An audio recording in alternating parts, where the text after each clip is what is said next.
Yo, Atlas speaking and welcome to part 4 of What If I Was Reborn in Naruto as the legendary Orochimaru with the Mad Scientist system. Let the tale begin. Chapter 61, Tsunade dragged Jiraiya away, the anger on her face showing no signs of fading.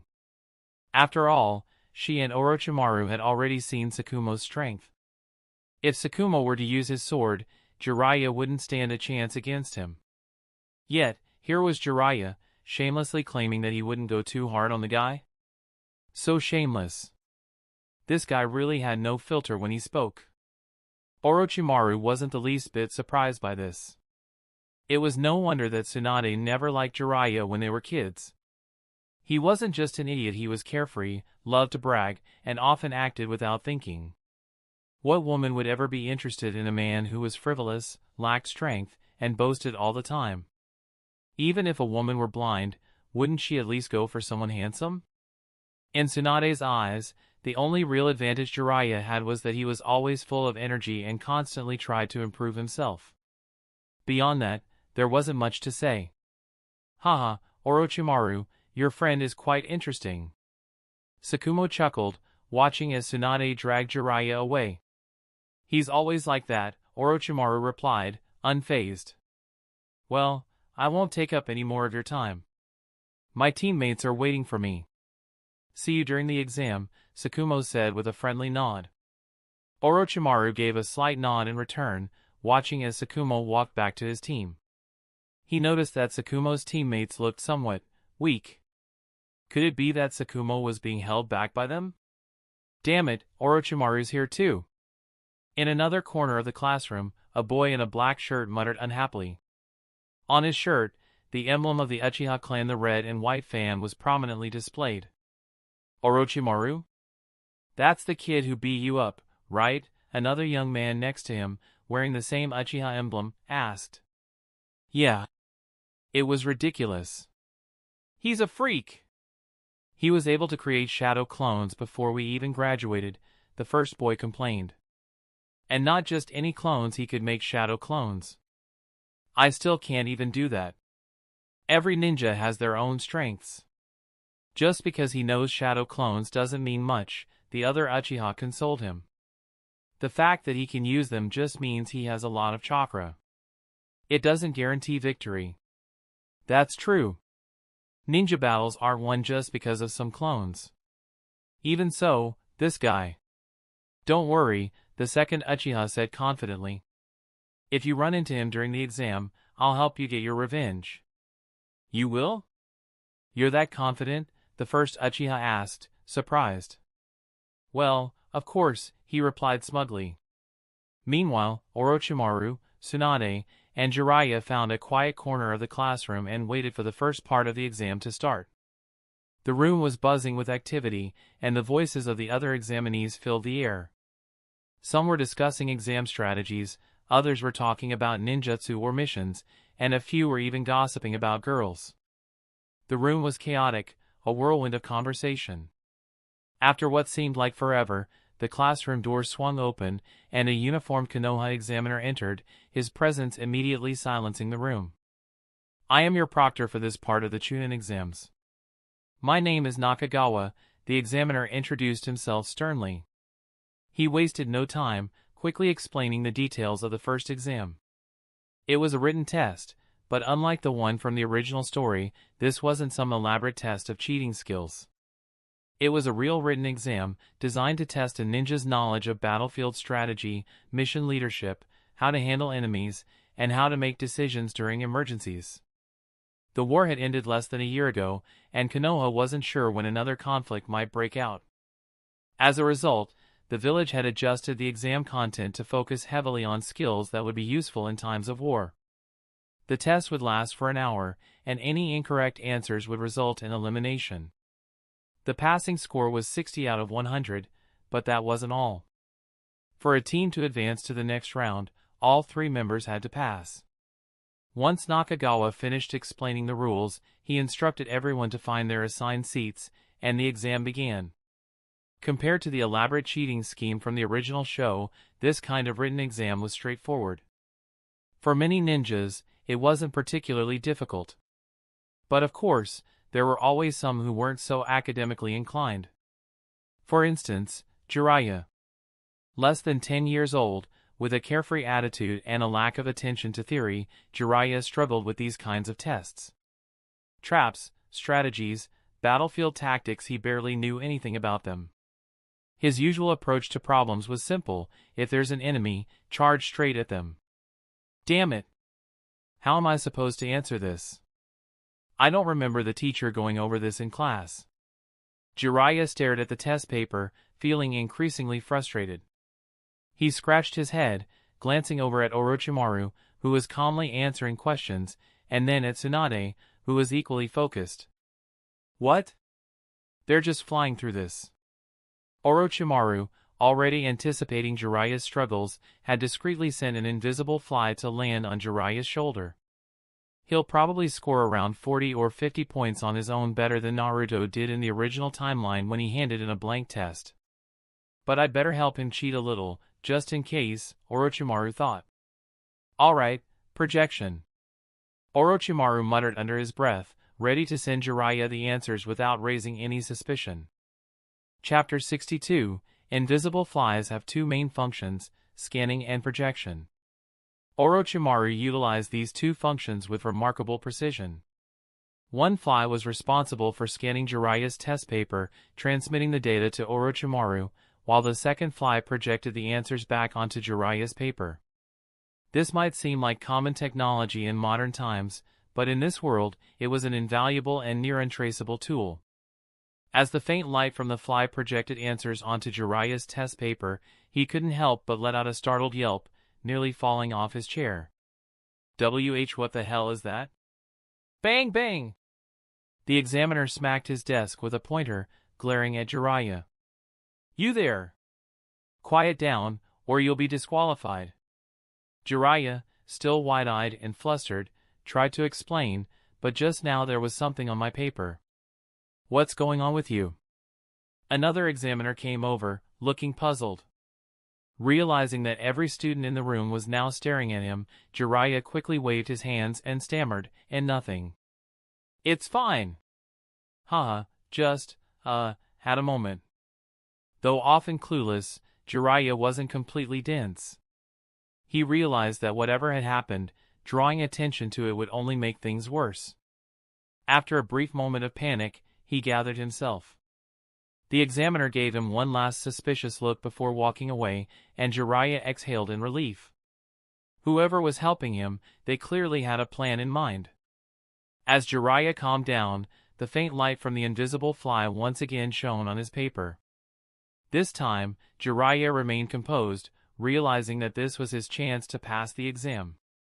The light was so dim that it went unnoticed by anyone else in the room, and Orochimaru had been careful to position it outside the examiner's line of sight. Jiraiya, despite his earlier confusion, now copied the answers with surprising speed and efficiency. Once they left the exam room, Jiraiya was still deep in thought, puzzling over what had happened. During the written test, someone had definitely been helping him, but who? He couldn't just let this go. As a young and curious ninja, he had to figure it out. But given the time constraints and the exam environment, he hadn't had the chance to investigate further. Orochimaru, was that you back there? Jiraiya asked, looking skeptical. HM? What are you talking about? Orochimaru replied, his expression blank. Never mind. Jiraiya muttered, even more confused. He was sure that the only people capable of helping him were his two teammates, Orochimaru and Tsunade. Tsunade was a medical ninjutsu specialist, and her skills weren't particularly suited to something like this. But Orochimaru? He was always experimenting with strange techniques and abilities. It had to be him. But the more he looked at Orochimaru's calm demeanor, the more confused he became. Was it really him? Seriously, was it you? Jiraiya pressed on. Orochimaru, seeing no point in continuing the charade, finally said, Are you talking about giving you the answers? The bluntness of Orochimaru's statement caught Jiraiya off guard. His eyes widened in shock. So, it was you. How did you do it? Jiraiya exclaimed, utterly astonished. You just transmitted the answers onto my paper. What kind of ninjutsu is that? Before Orochimaru could answer, Tsunade appeared beside them, having overheard part of the conversation. What are you two whispering about? She asked suspiciously. Unable to contain his excitement, Jiraiya immediately filled Tsunade in on everything that had happened during the test, going into great detail about the mysterious answers appearing on his paper. Tsunade, equally astonished, turned to Orochimaru. That's incredible.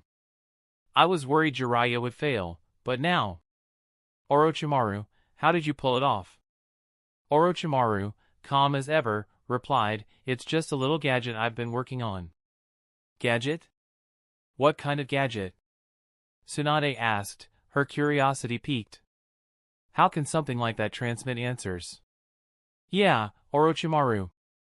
Show us how it works. Jiraiya added, his excitement growing. They were still kids, after all. Their curiosity was boundless. The idea of some new invention that could project answers during an exam was too tempting for them to ignore. Orochimaru smirked. Alright, I'll show you, but you need to keep this a secret. Both Tsunade and Jiraiya nodded eagerly, promising to keep their mouths shut. Without hesitation, Orochimaru held out his hand, and there it was, the small, seemingly ordinary fly perched on his palm. Here! This is the gadget. EW. That's just a fly. How gross! Tsunade recoiled, taking a step back. Jiraiya, on the other hand, squinted in disbelief. Come on, there's no way an ordinary fly could do that. This isn't just a normal fly, right? Orochimaru nodded. You're right. It's a new species I discovered. It can record what it sees and project it elsewhere. This, of course, was a half-truth. The invisible fly was a highly sophisticated mechanical device, but to any onlooker, it appeared completely natural. Orochimaru had planned for this scenario from the beginning. The fly was indistinguishable from a real insect unless examined up close.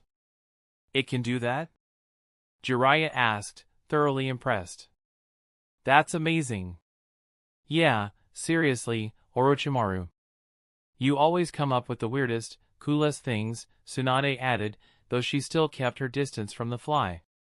How does it work? Jiraiya asked, still fascinated. Orochimaru casually explained the basics, demonstrating how the fly scanned the environment and projected images. He had crafted the story carefully.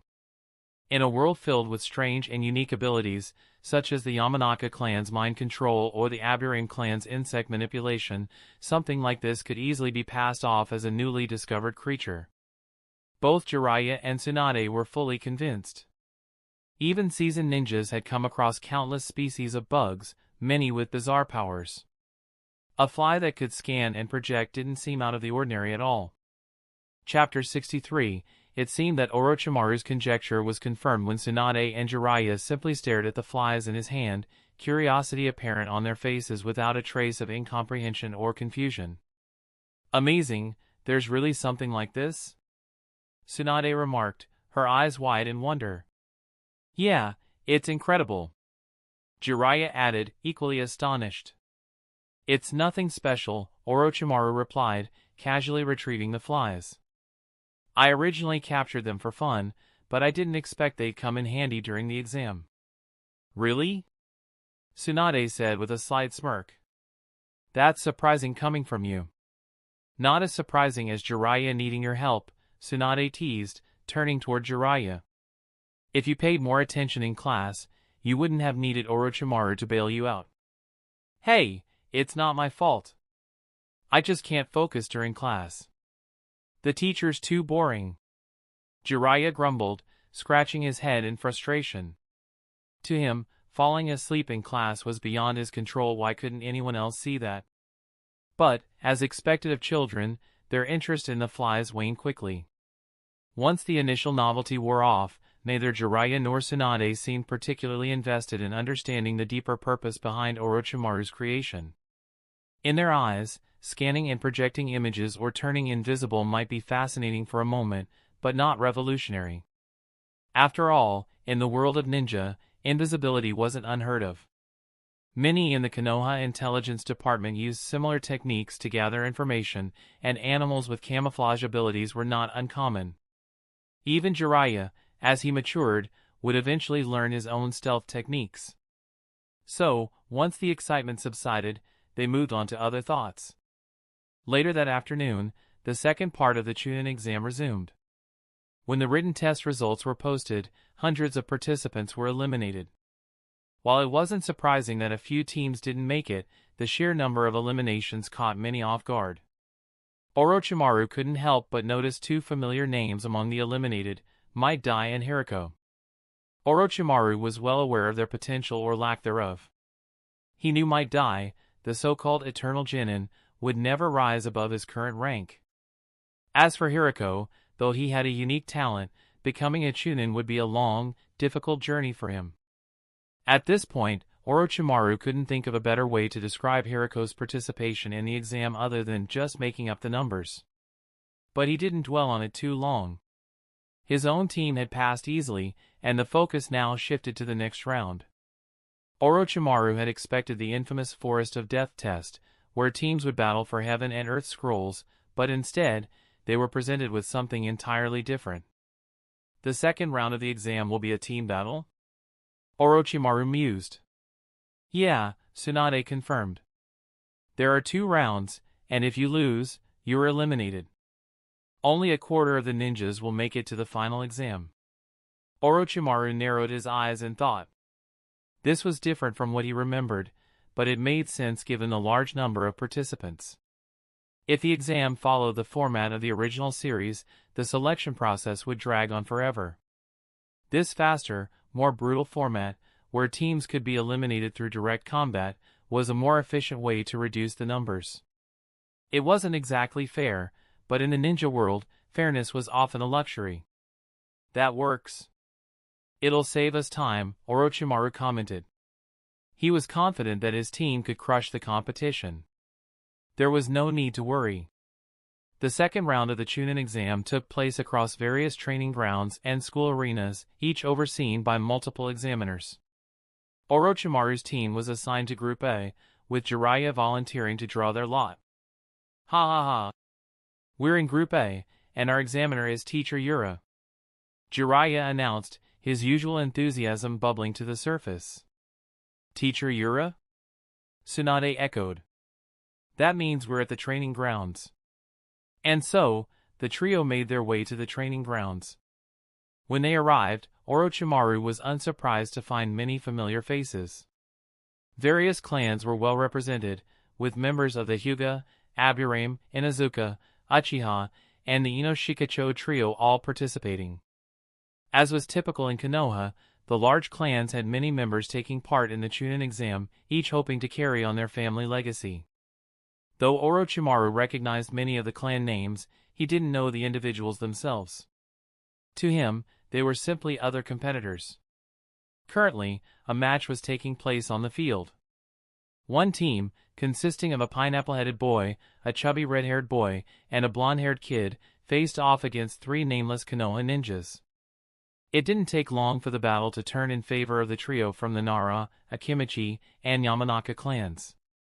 In a flash of seals and chakra, the Nara boy's shadow imitation technique captured his opponents, while the Akimichi boy used the multi-sized jutsu to overwhelm them. The Yamanaka clan member finished things off by taking control of the last enemy with his mind transfer jutsu. Ugh! I can't move, one of the captured genin exclaimed in horror as his own kunai was turned against him by his teammate under the Yamanaka's control. The match is over, the examiner called, stepping in to stop the fight before it turned deadly. The winner is Group A, Team Nara, Akimichi, and Yamanaka. After the results were announced, the next match was called. The next match, Group A's Team Inuzuka versus Group B's Team Tyrannosuke. Prepare yourselves. In a blur of motion, the Inuzuka Team 3 ninja and a large dog leapt onto the field, ready to fight. Chapter 64. The 3 participants entering the field now were around the same age as the previous group, about 12 or 13 years old. One had 2 sharp canine teeth and wore face paint, crouching low to the ground with one hand pressed against it.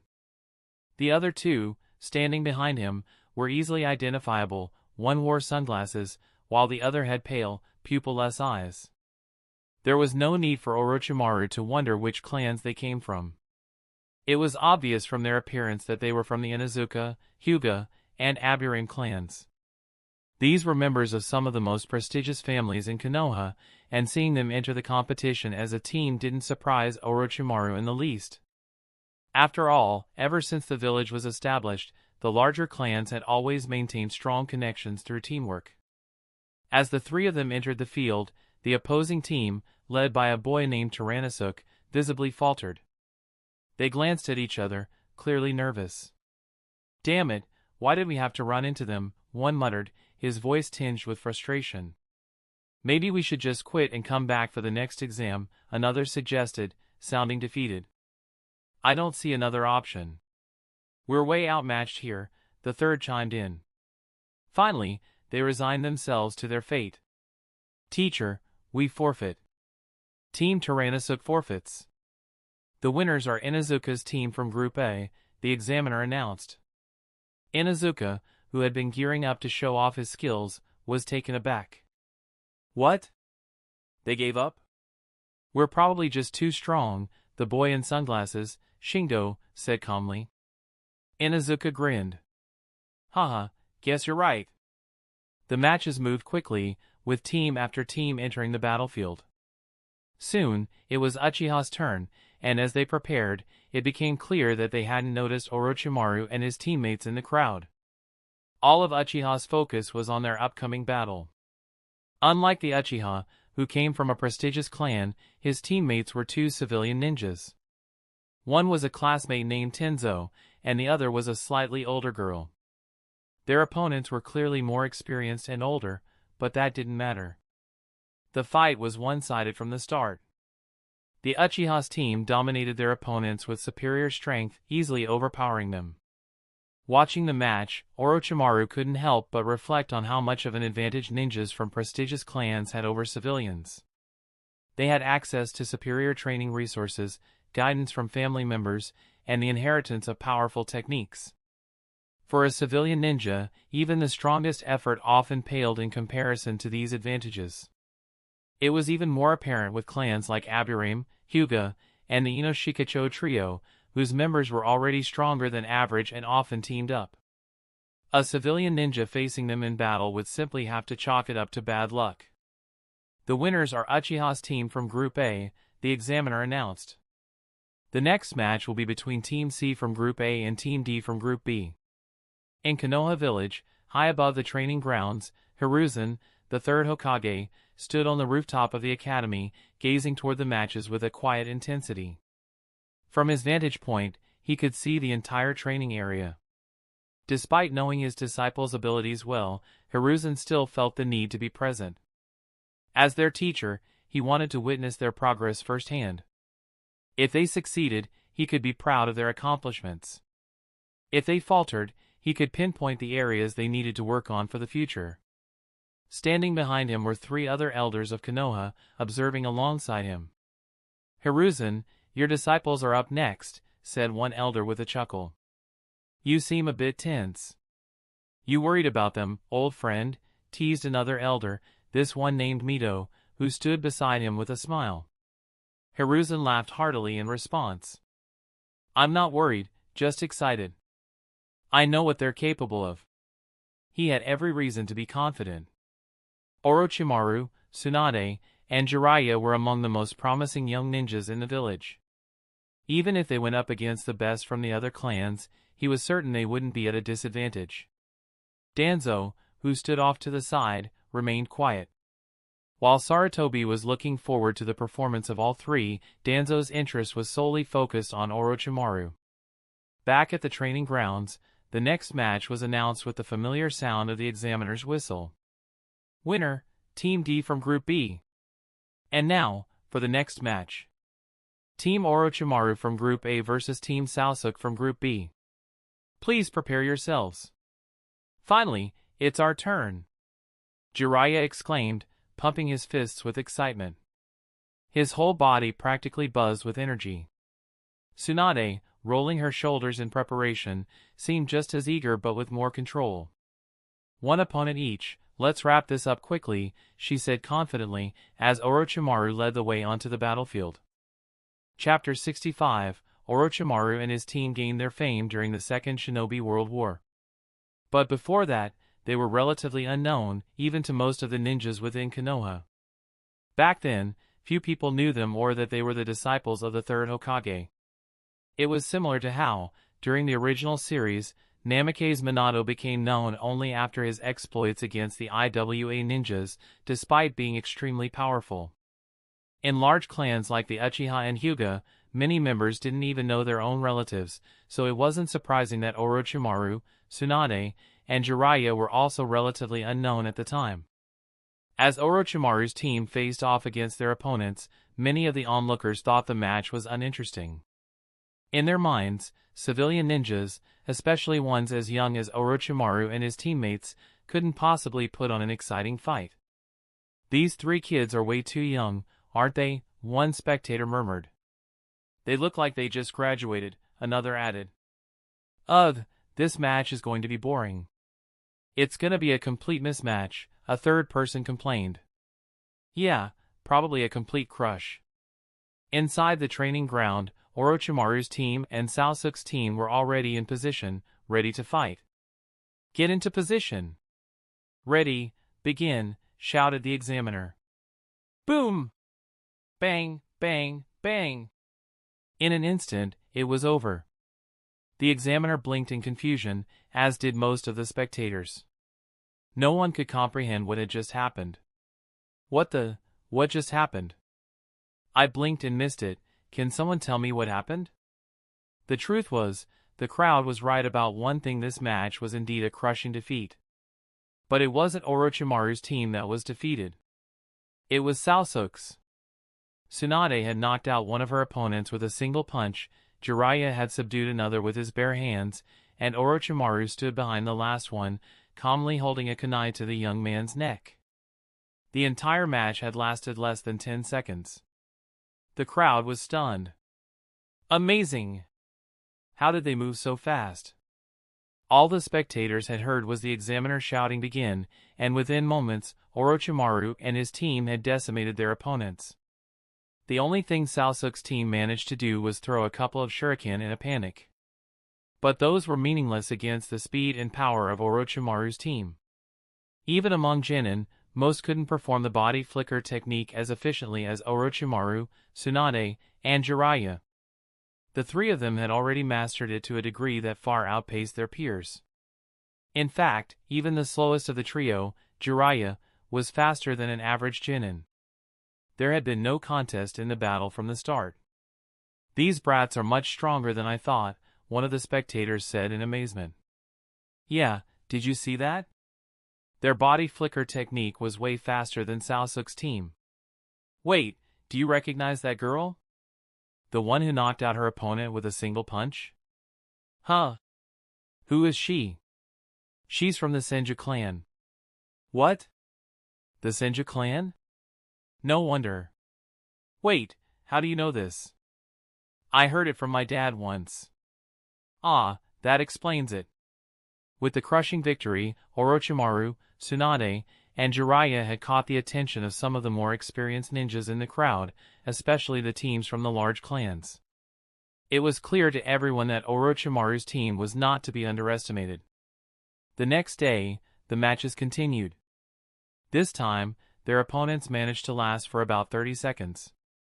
But it was still a decisive victory for Orochimaru's team. By the third day, the team battle portion of the exam had concluded. Out of the initial 1,000 to 2,000 participants, only around 200 remained. That left about 80 teams moving on to the next stage of the exam. The remaining teams were taken to Konoha's infamous Forest of Death. The forest spanned a radius of 10 kilometers, with 44 locked entrances. A river bisected the area, and in the center stood a tower. The rules for this round were similar to the ones described in the original series. Each team was given either a heaven or earth scroll, and their goal was to survive for 5 days while collecting a matching scroll from another team. Once they had both scrolls, they had to reach the central tower safely. This portion of the exam was designed to test not just the team's combat abilities but also their survival skills and strategic thinking. As Orochimaru stared at the heaven scroll his team had been assigned, a smirk crept onto his face. In the original timeline, he had been the main antagonist of this very exam. How ironic that he was now just a participant. Orochimaru, what's the plan? Jiraiya asked, eager to jump into action. We'll just head straight in, Orochimaru replied calmly. What? You're just going to rush in? Isn't that going to lead to a lot of unnecessary fights? Jiraiya questioned, a little baffled by the strategy. It doesn't matter, Orochimaru answered, completely unfazed. The level of opponents here isn't worth wasting tactics on. Tsunade and Jiraiya exchanged glances, speechless. While Orochimaru's assessment was brutally honest, wasn't it a bit arrogant to disregard tactics altogether? Still, they had no time to argue, as the gates to the Forest of Death had already been opened. Whoosh, whoosh, whoosh! The ninjas dashed into the forest in groups. The 80 teams were split between the 44 gates, with a 10-minute interval between each team entering. Orochimaru's group was part of the second wave. Less than 5 minutes after entering the forest, they encountered another Konoha team that had entered earlier. The 3 male ninjas, likely close to 20 years old, stepped forward with smug expressions. We noticed you kids earlier, one of them said. Let's avoid any unnecessary fighting. Just hand over your scroll. Orochimaru chuckled darkly. You seem confident enough to show yourselves without any caution.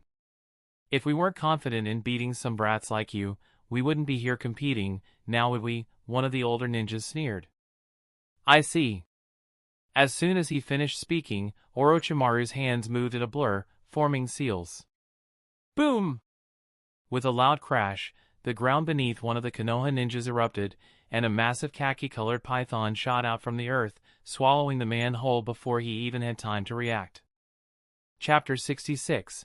The sudden attack stunned not just the Konoha ninjas who were unfamiliar with Orochimaru's methods, but also his own teammates, Tsunade and Jiraiya, who barely had time to process what was happening.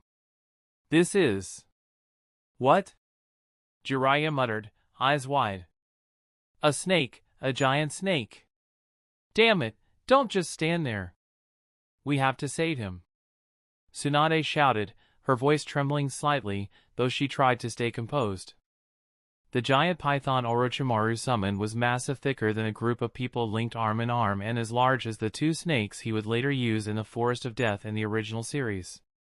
Its blood-red tongue flickered, and its enormous, cold, vertical pupils sent chills down the spines of anyone who dared to meet its gaze. It was similar to the fear Sasuke had felt when encountering Orochimaru's snakes for the first time, paralyzing him in fear. But the 2 remaining Konoha ninjas were slightly older and more experienced than Sasuke had been, and, driven by their instinct to save their teammate, they charged toward the massive beast.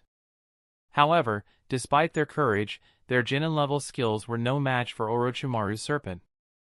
The giant python reared its colossal head and then smashed it down with brutal force. Boom! AHH, one of the Konoha ninjas screamed as the earth trembled beneath the weight of the snake's attack. The ground cracked, debris flew into the air, and dust clouded the area, mingling with the echo of the impact and the cry of their companion. The deadly potential of the Chunin exams was never a joke. People often died during these exams, especially in the infamous Forest of Death. If not for the very real risk of death, there would be no point to the waiver that participants were required to sign beforehand.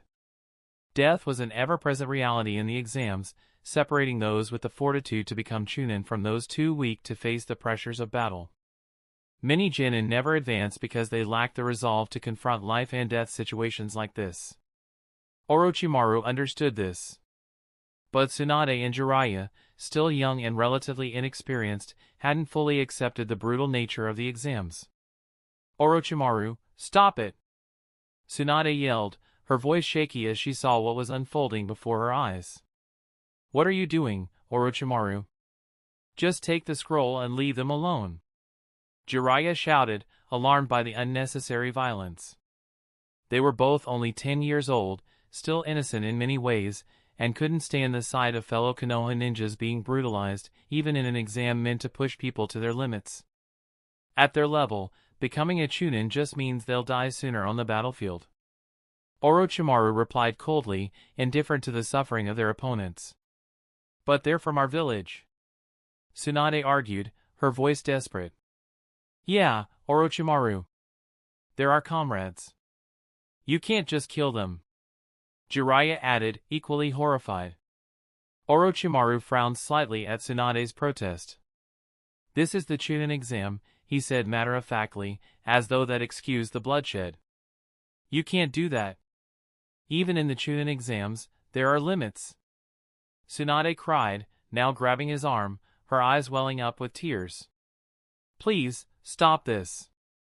Orochimaru paused, taken aback by Tsunade's reaction. Her trembling grip on his arm, her tear-filled eyes, and the way she was practically pleading with him caught him off guard. He hadn't expected her to react so emotionally. Fine, Orochimaru sighed after a moment, sounding slightly annoyed. He released his hold on the situation, walking over toward the giant python, which still loomed over the injured Konoha ninjas. The two remaining ninjas weren't dead. One had been severely injured by the python's headbutt, and the other was frozen in fear, unable to move. The one still holding a kunai was shaking so badly that he could barely keep a grip on his weapon. Orochimaru ignored them for now and turned to the giant snake. Open your mouth, he ordered. Hiss. The giant python, still under Orochimaru's command, obeyed. It opened its massive, gaping maw, revealing its sharp fangs dripping with saliva. Orochimaru extended his arm, and from his sleeve, smaller pythons slithered out, entering the larger snake's mouth to retrieve the swallowed ninja. Moments later, the unconscious Konoha ninja, covered in saliva and trembling uncontrollably, was dragged out of the python's throat by the smaller snakes. He was alive but in a state of shock. With a dismissive wave of his hand, the khaki-colored python dissolved into a puff of white smoke, disappearing from sight. Whoosh! At that same moment, Tsunade and Jiraiya rushed over to check on the injured ninja. Tsunade knelt down beside the Konoha ninja, quickly assessing his condition. Tsunade, how is he? Jiraiya asked, still shaken by what had just transpired. After a brief examination, Tsunade breathed a sigh of relief. He'll live. It's not life-threatening. That's a relief, Jiraiya muttered as he collapsed to the ground, the adrenaline finally wearing off. Damn it, Orochimaru, why are you so bloodthirsty? Do you have any idea how terrifying that was? Tsunade looked up from her patient, her face filled with concern. Orochimaru, what's going on with you? They only asked to see the scroll. Why did you try to kill them? Orochimaru, who had been watching the scene with an unreadable expression, suddenly frowned, his mind whirling. They're right, he realized. They didn't provoke me enough to justify trying to kill them. So why did I feel such bloodlust? For a brief moment, Orochimaru was disturbed by his own actions. Normally, he was methodical and detached, but this time, it was as if something inside him had snapped. Could it be the Sharingan, he wondered. But he quickly dismissed the thought. With his strengthened body, he was confident that he could withstand the influence of the three-tomo Sharingan. It shouldn't have been powerful enough to affect him like this. Then what could it be? He clenched his fist. Is it possible? Am I losing control? The idea that he could be losing control of his own mind, that some hidden impulse was driving him toward unnecessary violence, was deeply unsettling. I'm sorry, Orochimaru said quietly, his voice betraying a rare moment of vulnerability. He sat down on the ground, crossing his legs and closing his eyes. Orochimaru? Tsunade and Jiraiya exchanged puzzled looks. What was going on with him? Orochimaru was not the type to apologize easily, nor was he the type to lose control. Yet here he was, clearly disturbed by something they couldn't understand. I need to figure this out, Orochimaru said more to himself than to them.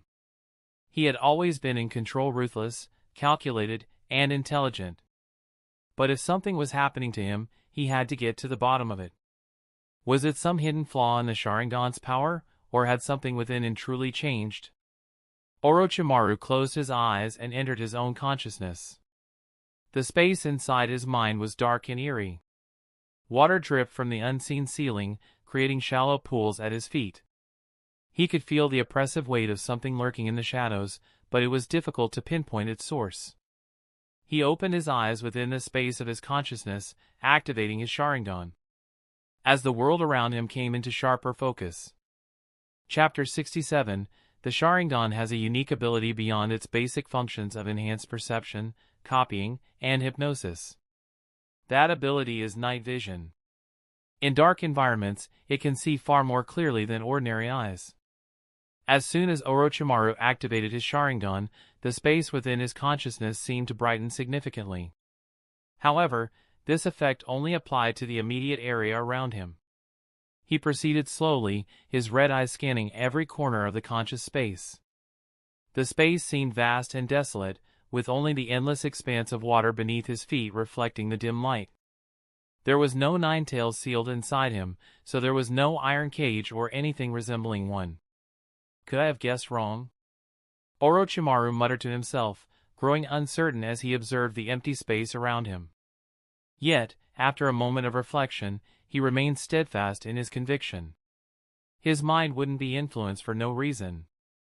Since there was interference, the Sharingan wasn't the cause. That meant something was indeed wrong within his consciousness space. It was similar to how Naruto had been influenced by the Ninetales. Just as this thought crossed his mind, Orochimaru suddenly halted. He saw a shadowy figure. The figure was seated on a dark, indistinct step.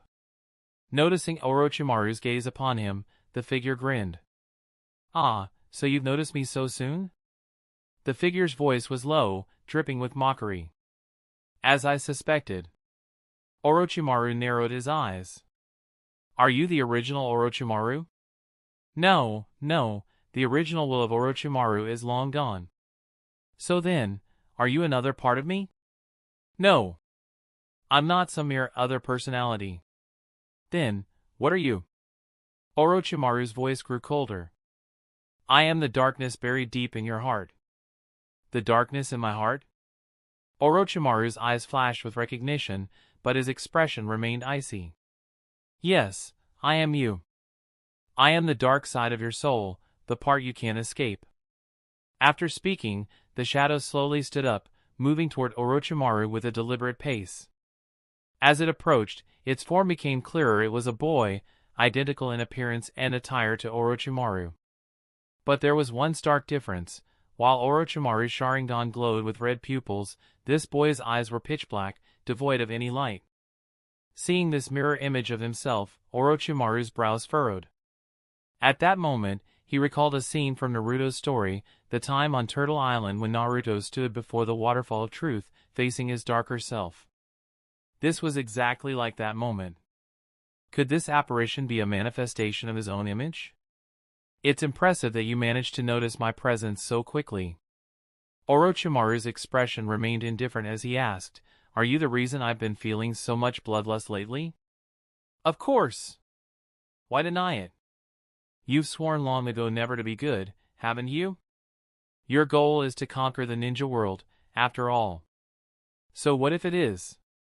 So, what does the life and death of others matter to us? We should hate this world, wipe out all the shinobi, kill them all, every last one of them." But before the dark Orochimaru could finish, his voice was abruptly cut off. His eyes widened in shock as he felt the cold grip of a pale hand tightening around his throat, and a multitude of serpents coiling around his body, restricting his movements. Orochimaru's lips curled into a sneer as he strangled his doppelganger. "You shouldn't exist in the first place. How is this possible? Why couldn't I anticipate your moves? I am you." "That's where you're wrong." Orochimaru's grip tightened further. "My darkness doesn't need to be concealed. I kill when I want to, and I certainly don't need you to teach me how. Although I don't know why you've appeared in my consciousness, one body only needs one mind. Now, disappear. With a final, forceful squeeze, Orochimaru crushed his other self's neck. Outside, Orochimaru's real body, seated in a meditative position, suddenly jolted, his brows knitting together as a look of pain crossed his face. Orochimaru, what's going on with you? Tsunade, who had been watching him, immediately rushed over, alarmed. Jiraiya, standing nearby on guard, was equally surprised and confused. What on earth was happening to him all of a sudden? Ha! Ha! Orochimaru raised his hand, pressing it against his forehead as he panted heavily. I'm fine. It was hard to believe that after vanquishing his inner darkness, his spiritual power had retaliated against him. But, somehow, he felt much better now. It was a sensation that was hard to describe or even explain, but it just felt great. Are you really all right? Tsunade asked, still worried. Orochimaru exhaled deeply, feeling the weight lifting from his mind, then responded nonchalantly, yeah, just a brief disorder in my chakra. A chakra disruption? Tsunade raised an eyebrow in surprise. Were you caught in some kind of genjutsu? I'm not sure, but it's irrelevant now. While speaking, Orochimaru's mind had mostly returned to normal, regaining about 70 to 80% of its clarity. We should focus on their scrolls. I already checked. They have the same heaven scroll as us, Jiraiya chimed in, finally breaking his silence. Orochimaru rose slowly, resting his hands on his knees, his face expressionless. The heaven scroll, huh? In that case, destroy it. Destroy it? Tsunade looked taken aback. But, if you do that, another team won't be able to complete the exam. What does that matter to us? Orochimaru replied coldly. Aren't you being a little too soft? The world of shinobi is inherently brutal. If they fail, it's simply because they weren't strong enough. Having dealt with his inner self, Orochimaru found his thoughts clearer than ever before. His murderous intent had receded, replaced with a heightened sense of clarity. Perhaps, you're right, Tsunade mused, her tone softening. To advance to Chunin, one should rely on their own strength, not the mercy of others. But... She paused, looking Orochimaru directly in the eye. Can you promise me one thing, Orochimaru? Please, stop killing people on sight. The way you were earlier, it was terrifying. Orochimaru met her gaze without flinching. Even in the world of shinobi, there are reasons for killing. On the battlefield, sure, there's justification. Assassination missions? Fine. But in everyday situations, you can't just kill without a reason. Tsunade's voice grew more resolute.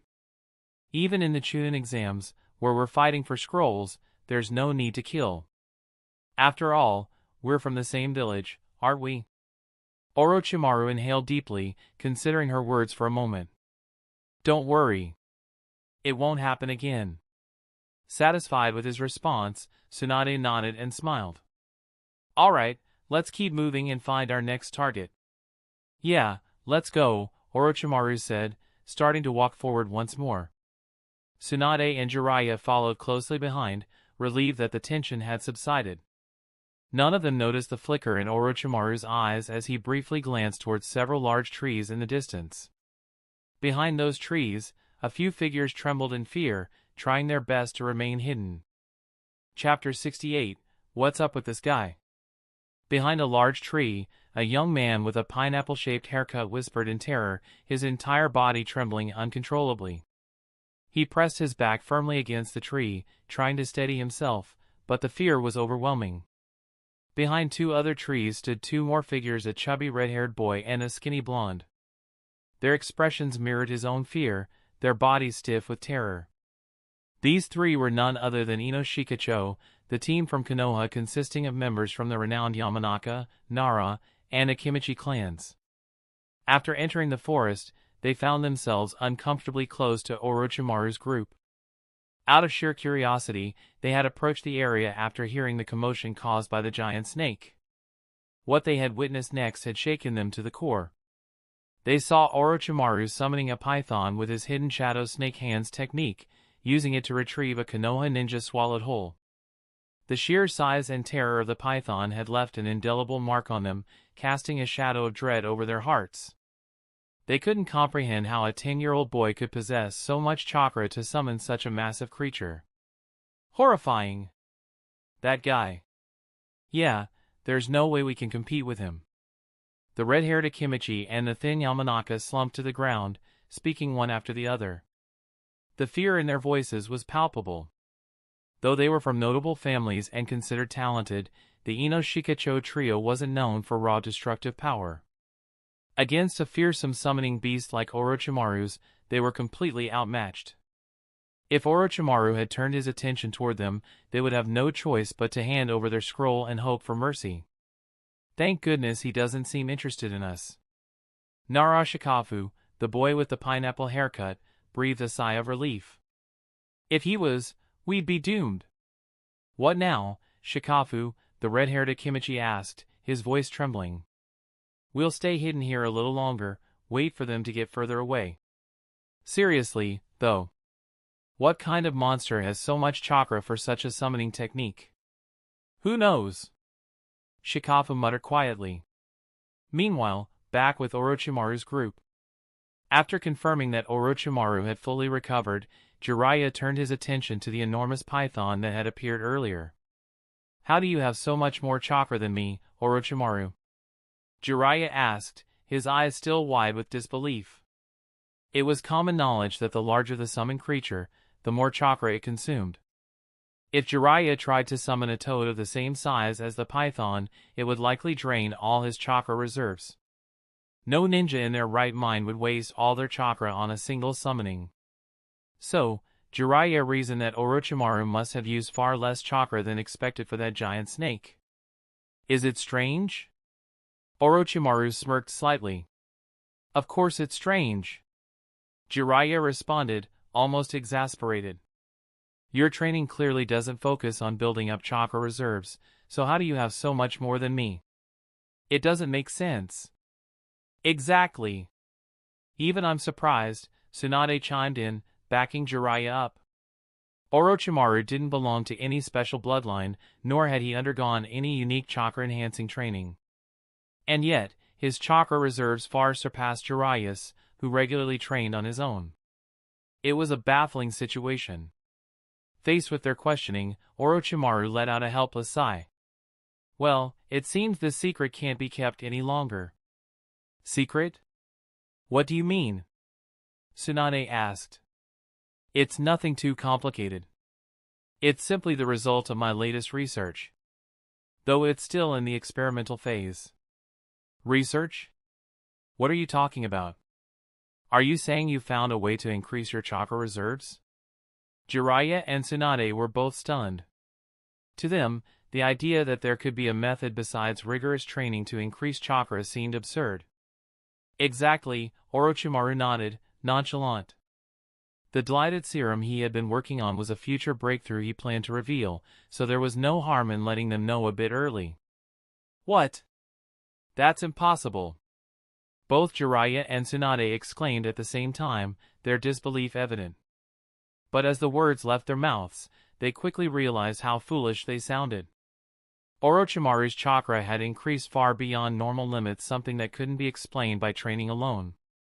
How is it impossible? Orochimaru replied calmly. Do you really think training is the only path to strength? Tsunade fell silent. Jiraiya clenched his teeth but also stayed quiet. For as long as they could remember, they had believed in the principle that hard work and training were the only ways to become stronger. But Orochimaru had shattered that belief right before their eyes. Over the years, they had slowly come to accept the various miracles Orochimaru had accomplished. He began researching human genetics at the age of 6 and later developed the highly popular Super Recovery Potion. Now, hearing that he was working on a way to increase chakra reserves didn't seem so far-fetched after all. You really are a monster, Jiraiya muttered, finally giving up his resistance to the idea. However, there was still a sense of discomfort festering in his heart.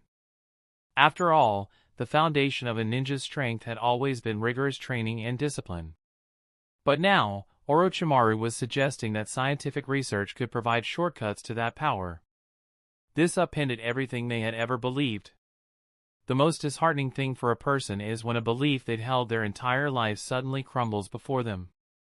It was like how ancient people believed the earth was flat, only to later be told it was round.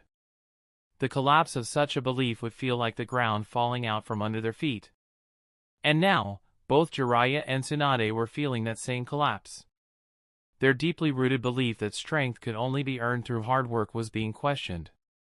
Could it be possible that there really was another way to gain power? Would their entire understanding of the ninja world be turned upside down? Monster? Heh, Orochimaru chuckled softly, noticing the troubled expressions on their faces. This isn't that big of a deal. Besides, don't think of it as unfair. The world was never fair to begin with. For example, Tsunade, your abilities already surpassed others the moment you were born. And as time passes, that gap only widens. Is that fair to the other ninjas? That is indeed unfair, Jiraiya mumbled, almost in a daze. All right. You win, Tsunade said with a sigh, admitting defeat. But does this research of yours really have that great of an effect? Can it really change a person's physique and increase their chakra reserves? And what about side effects? At the mention of side effects, Jiraiya also grew more skeptical. It was well known that every powerful medicine came with equally powerful side effects. Could this new invention really be safe? Orochimaru answered calmly, I'll explain everything to you later. Huh? Why later? Tsunade asked, confused. Because we have company. Orochimaru said, his eyes narrowing as he sensed an approaching presence. Chapter 69. Company? Tsunade was stunned for a moment upon hearing Orochimaru's words, but quickly recovered and stood up, drawing a kunai along with Jiraiya. The two of them immediately took up defensive stances, ready for anything. Where's the enemy? Show yourself. Jiraiya-sama has already spotted you. Jiraiya yelled, his eyes scanning the surroundings with heightened vigilance. Orochimaru, noticing their reaction, chuckled softly. Don't worry. The enemy isn't here just yet. What? Tsunade groaned, relaxing her stance in exasperation. Can't you just say everything in one go? Yeah, you got us all worked up for nothing, Jiraiya added with a sigh. It was clear that this exam wasn't much of a challenge for the three of them. They didn't underestimate their enemies, but they only took things seriously when a worthy opponent appeared. Jiraiya, despite his usual carefree and idiotic behavior, was no fool when it mattered. He was just as dependable as anyone else in critical moments. Oh, by the way, Orochimaru, Tsunade suddenly remembered something. Didn't you say earlier there was a ninja team trailing behind us? She and Jiraiya had been so focused on Orochimaru's massive summoning jutsu earlier that they hadn't even noticed the presence of anyone nearby. Yes, Orochimaru confirmed, his expression unreadable. Tsunade raised an eyebrow. So, since you knew they were back there, why didn't you take their scroll? That seems pretty out of character for you. Want to know why? Orochimaru replied calmly. Tsunade nodded eagerly, curious about his reasoning. It's simple. I was in a good mood after dealing with something, so I decided to let them be. In a good mood? Tsunade's face turned dark with disbelief. What if you stay in a good mood all the time and no one shows up to challenge us? What if we fail the mission? Orochimaru smirked, not bothering to answer directly. Do you think that's possible? His response left Tsunade momentarily speechless. In this forest, filled with ambitious ninjas looking to pass the Chunin exams, it was impossible to avoid confrontation for long. Someone would always come looking for a fight. Jiraiya chuckled and shrugged. Tsunade, I've got to say, your question was a bit dumb. People always say big breasts mean a small brain, but how do you explain your flat chest being this brainless? You weren't always like this, were you? He rubbed his chin in mock contemplation, pretending to ponder the meaning of life. Tsunade's eyes immediately twitched with fury, her fists clenching as veins bulged on her forehead. "Jiraiya, you're looking to die, aren't you?" "Whoa, whoa, calm down." Jiraiya waved his hands frantically as he backed away, realizing he had poked the bear. "There's an enemy nearby, remember? Let's not cause a scene." But Tsunade wasn't having it. She stormed toward Jiraiya, ready to deliver a punishing blow. Just as Tsunade was about to strike, an unfamiliar voice suddenly rang out. "Oh, is this the Chunin exam, or are you just playing house? Who's there?" Tsunade stopped mid-charge, her frustration now directed at the unknown voice.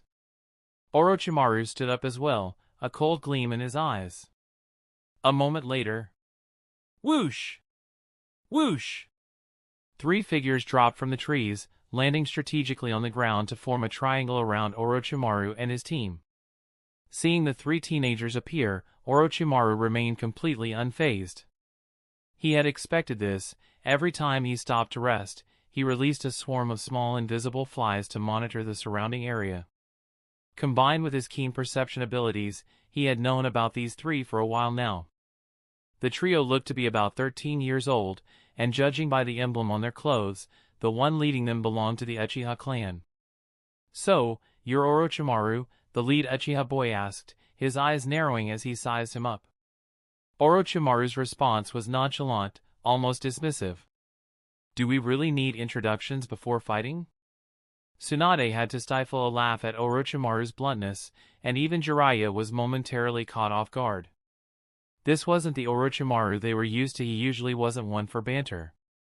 Uchiha Dan, the leader of the trio, frowned at Orochimaru's arrogance. "You've got some nerve, kid. Do you even know who you're talking to?" Uchiha Danin was a member of the prestigious Uchiha clan and was well aware of his own abilities. At 13, he was confident in his strength, even more so after hearing about Orochimaru's reputation. Dan's competitive spirit, typical of the Uchiha, flared up when he thought about how much praise Orochimaru had been receiving. "Genius?" Dan scoffed. No matter how talented Orochimaru might be, he wasn't from the Uchiha clan. To someone like Dan, no one could compare to the might of his own bloodline. "Do you really think you're strong, kid?" one of Dan's teammates taunted. "You're just an orphan with no parents. What's there to be so arrogant about?" Their taunt struck a chord. They had clearly done their homework, knowing enough about Orochimaru's background to use it against him. Upon hearing this, Orochimaru's expression darkened. Tsunade and Jiraiya were both startled as well. Having been together for so long, they knew better than anyone that Orochimaru's parents had passed away when he was young. But as teammates, they never brought it up, understanding how sensitive a subject it was for him. Jiraiya still remembered the menacing aura Orochimaru had exuded the first time someone mentioned his parents. If Tsunade hadn't stepped in back then, Jiraiya was convinced Orochimaru would have done something drastic. However, this time seemed different. Orochimaru remained calm, his eyes locked onto the Uchiha boy. "Tell me your name." "Uchiha Dan," he responded proudly, puffing out his chest. Typical of the Uchiha clan, always full of arrogance. Orochimaru's lips curled into a thin smile. "You're overconfident. Don't overestimate your abilities." Dan's face twisted in anger, and he quickly reached for the sword strapped to his back. With a swift motion, Dan unsheathed his blade, and his 2 teammates followed suit, drawing their kunai. It was clear that they had no intention of negotiating for the scroll. They wanted to take Orochimaru down first. Whoosh! In the blink of an eye, Orochimaru's figure vanished from sight. So fast. Dan gasped, his eyes widening in disbelief. He barely had time to react before Orochimaru reappeared right in front of him. Chapter 70. Although Uchiha Dan had previously seen Orochimaru and his teammates in action, and had some understanding of their body flicker techniques, witnessing it firsthand in battle was a completely different experience. Fortunately for him, he reacted quickly. Defense was often easier than offense, especially if he could avoid his opponent's initial burst of speed. He believed that if he could just hold off that first strike, the rest of the battle would fall into place. But something was off. When he prepared to defend himself, he realized Orochimaru wasn't coming for him. Instead, Orochimaru had changed targets, attacking his teammates. In his hand, at some point, a kunai had appeared. No, murderous intent. Dan thought in horror. Murderous intent was a specific type of aura, one that only appeared in those who had taken a life before. Did this kid know this monster already killed someone? Dan's thoughts raced, but he had no time to dwell on them. He knew that if he didn't act now, his teammate would be dead in seconds. In Konoha village, killing a fellow ninja was tantamount to betraying the village, but the Chunin exam was different. Here, the rules were crueler. Fatalities were allowed. For Dan, it wasn't that he cared so much for his teammate's life, but he knew that if his teammate died, their team would be eliminated from the exam. He had to act. Whoosh! Dan quickly used his own teleportation technique, throwing himself between Orochimaru and his teammate at the last moment. Don't underestimate me, he shouted, his ninja sword meeting Orochimaru's kunai in a loud metallic clash. Clang! The sheer force of the collision shocked Dan. Orochimaru's strength was unreal. How is he not just fast, but also this strong? Realizing he couldn't hold back anymore, Dan's eyes flashed with determination. Using Orochimaru's force, he pushed off and pulled his teammate back to safety, distancing them from Orochimaru's immediate range.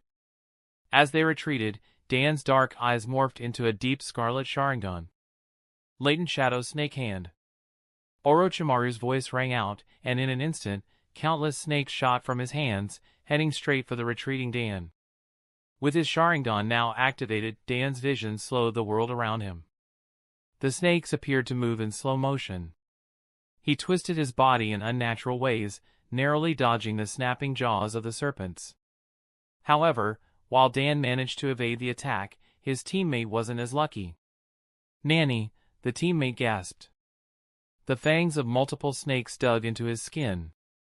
He felt the crushing force of their bodies wrapping around him, and before he could even react, he was pulled violently toward Orochimaru. Orochimaru! Tsunade and Jiraiya shouted in unison, fearing the worst. But what Orochimaru did next caused them to exhale in relief. Instead of plunging the kunai into the trapped boy's heart, Orochimaru simply clenched his fist and delivered a brutal punch to his face. Bang! The punch sent the boy flying like a cannonball. Boom! The ground tore apart in his wake as he skidded over 10 meters, creating a deep trench, dust and debris filling the air. His body finally crashed into a distant tree with a loud thud. Orochimaru's strength, while not something he had trained excessively, was formidable.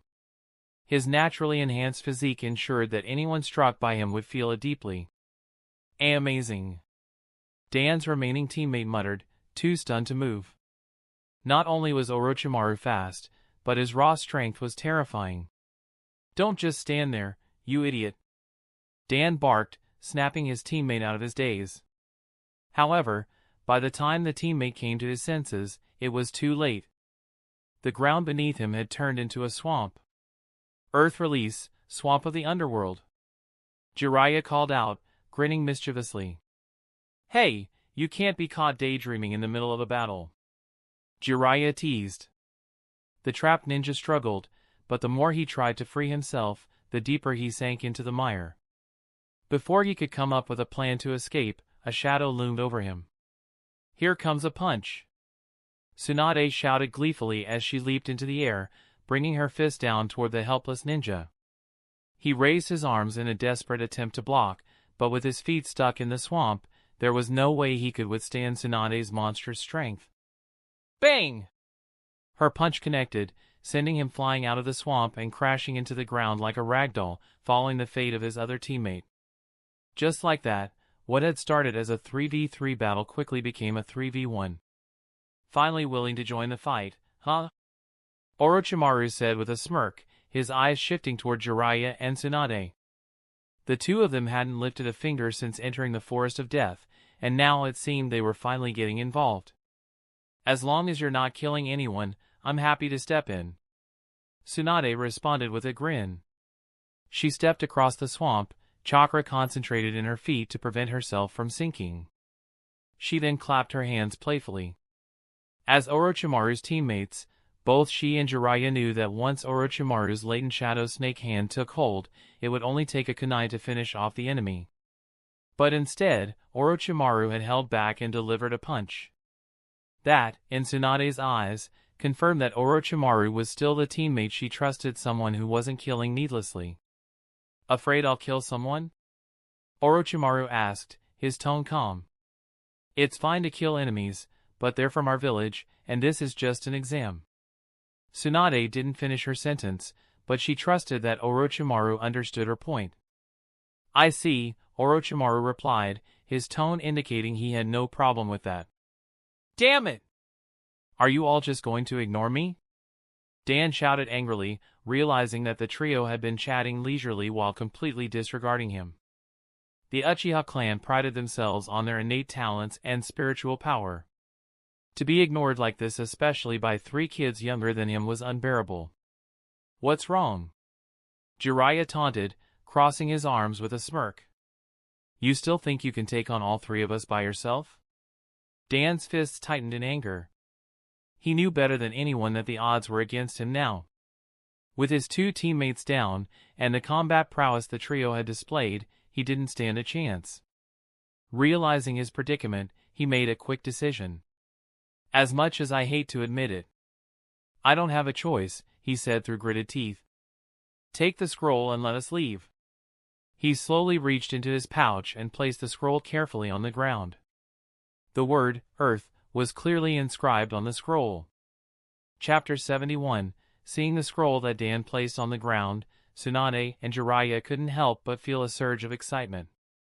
The scroll they held was the Heaven Scroll, and now, with the Earth Scroll in hand, their mission was effectively complete.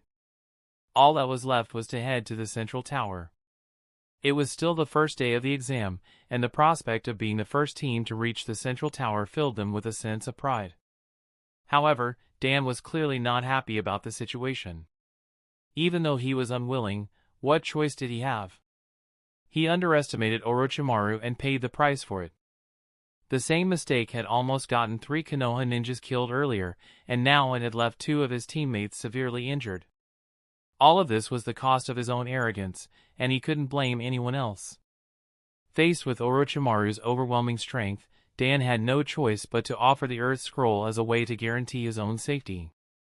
He hoped that by handing over the scroll, he could leave and perhaps find another team to steal the scrolls from, securing his team's passage through the exam.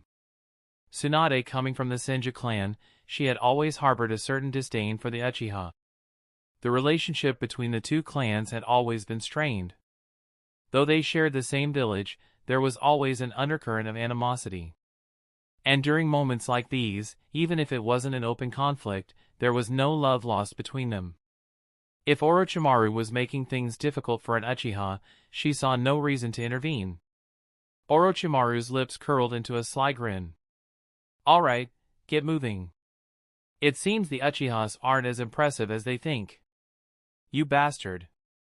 Dan snarled, his fury barely contained. His pride as an Uchiha lay in tatters after being forced to surrender the Earth Scroll, and now this civilian-born ninja was humiliating his clan? It was unthinkable. The arrogance of the Uchiha would never permit such an insult. You'll pay for this, Orochimaru. Dan shouted, his hand gripping the hilt of his sword tightly. His Sharingan eyes flared to life, his blood boiling with rage. Orochimaru remained unfazed, his cold eyes locking onto Dan's. You want to fight? Fine. But this will be your last mistake. Without looking back, Orochimaru made a subtle gesture to Jiraiya and Tsunade, signaling them to stay out of the fight. He wanted to handle this alone. Tsunade and Jiraiya exchanged uneasy glances but knew better than to interfere. When Orochimaru faced a single opponent, he never allowed anyone else to step in. This was his fight, and he intended to finish it. Deep within the Forest of Death, another group of 3 led by a boy from the Ino-Shika-Cho clan was on the move, leaping from branch to branch with their ninkin alongside them. Hold on for a moment. Inuzuka Zen ordered, raising a hand to halt his team's advance. What's up? Ryuichi from the Hyuga clan asked. I heard something up ahead. Ryuichi, can you use your Byakugan to check it out? Got it. With that, Ryuichi activated his Byakugan. The veins around his eyes bulged as his vision expanded, cutting through the dense forest in front of them like a knife through butter. It's them, Ryuichi said, surprised. Who? Zen asked, his interest piqued. The trio from the exam room, the ones with Orochimaru, Senju Tsunade, and Jiraiya. Orochimaru? Interesting. Who are they fighting? They're up against Uchiha Dan's team, Ryuichi answered. Zen's eyes lit up at the mention of Uchiha Dan. Uchiha Dan? Now that's a surprise. If they end up weakening each other, we can swoop in and take the spoils. Let's move! Wait, Zen! Ryuichi stopped him, his voice tense. What's wrong? The fight's already over. Chapter 72. When he heard that the battle was over, Zen was initially stunned, then quickly grew excited. It's finished? Haha, tell me, which team won? Orochimaru's team, Hyuga Ryuichi replied, still observing the scene ahead with a solemn expression. Really? Zen's eyes lit up, completely ignoring the serious tone in Ryuichi's voice. This Orochimaru is something else. He even defeated Uchiha Dan? But I bet it was a close call, right?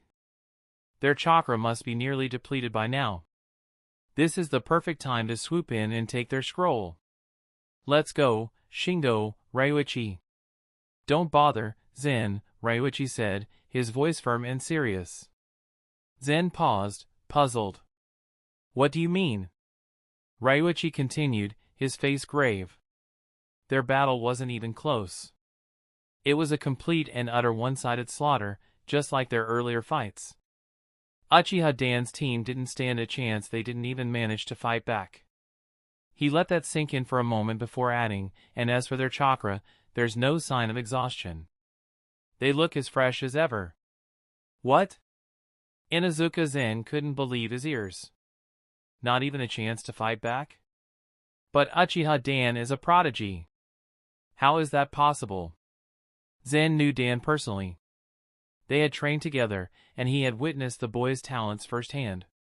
During the team competition earlier, Dan's squad had crushed their opponents without much effort. When two powerful teams clashed, Zen had expected sparks to fly, with one side barely managing to scrape out a victory. The idea that Dan's team had been completely overpowered didn't make any sense to him. Buzz! At that moment, a large insect flew back from the jungle, landing obediently on the outstretched finger of Shingo Aburame, who wore dark sunglasses. After a brief moment, Shingo nodded decisively. They're too strong for us, Shingo stated plainly. We don't stand a chance. It's best if we retreat. Zen looked between his two teammates, their serious expressions telling him all he needed to know. He trusted their judgment. After all, they were a tracking team. While Zen's Inuzuka clan dog was the best at tracking scents, it was Ryuichi's Byakugan and Shingo's insects that could sense the true strength of their targets. Still, Zen's curiosity wasn't satisfied. What? We've come this far, can't we just go and take a quick look from a distance? Zen asked, still hesitant to completely give up on their mission. Shingo thought it over, then calmly replied, we can observe from a distance. But we shouldn't engage them. If we don't get too close, we should be fine. I agree, Ryuichi added. They've likely already gathered their scrolls. We'll be safe if we keep our distance. Zen, feeling relieved that he wouldn't be missing out entirely, grinned and said, well then, what are we waiting for? Let's go! With that, the trio nodded to each other and silently headed toward the scene of the battle. Meanwhile, Dan lay on the ground, clutching his chest in pain and confusion. He couldn't wrap his mind around what had just happened. He had seen Orochimaru's movements clearly, yet his body hadn't been able to react fast enough to avoid the attacks. And some of the techniques Orochimaru used, Dan couldn't even comprehend them with his Sharingan. How was that possible? Orochimaru stood over him, his expression calm but cold. Even though you possess the Sharingan, having only one tomo makes you far too weak. Forget it, let's go. With that, Orochimaru motioned for Tsunade and Jiraiya to follow him, ignoring Dan, who remained on the ground in pain and disbelief. The battle had been swift and simple. Orochimaru had relied on his superior speed, using basic ninjutsu that didn't require hand seals to confuse and overwhelm him. In the original series, Granny Chiyo had advised that to defeat the Sharingan, one must either avoid fighting head-on or neutralize its power somehow. But Orochimaru, even without such advice, had many ways to handle the Uchiha's famed dojutsu. There were various techniques to counter the Sharingan, blinding the opponent's sight. Using a technique like the hidden mist jutsu could obscure the battlefield, rendering the Sharingan's sight advantage useless. Absolute speed, techniques like the Flying Thunder God, the Eight Gates, or the Raikage Lightning Armor moved so fast that even the Sharingan couldn't keep up. Tailed Beast Chakra, the erratic and immense chakra of a tailed beast couldn't be predicted by the Sharingan. Orochimaru didn't need these methods, though. Instead, he had used a simpler tactic, overwhelming speed. He had moved so fast that Dan's eyes could see his attacks, but his body couldn't keep up. Using basic techniques like the hidden shadow snake hands, Orochimaru had easily disoriented and defeated him, making the battle a breeze. Truthfully, Orochimaru didn't even need to go to such lengths. If he had wanted to, he could have simply activated his Sharingan. With his 3-tomo Sharingan pitted against Dan's single tomo, he could have won just by locking eyes with the boy.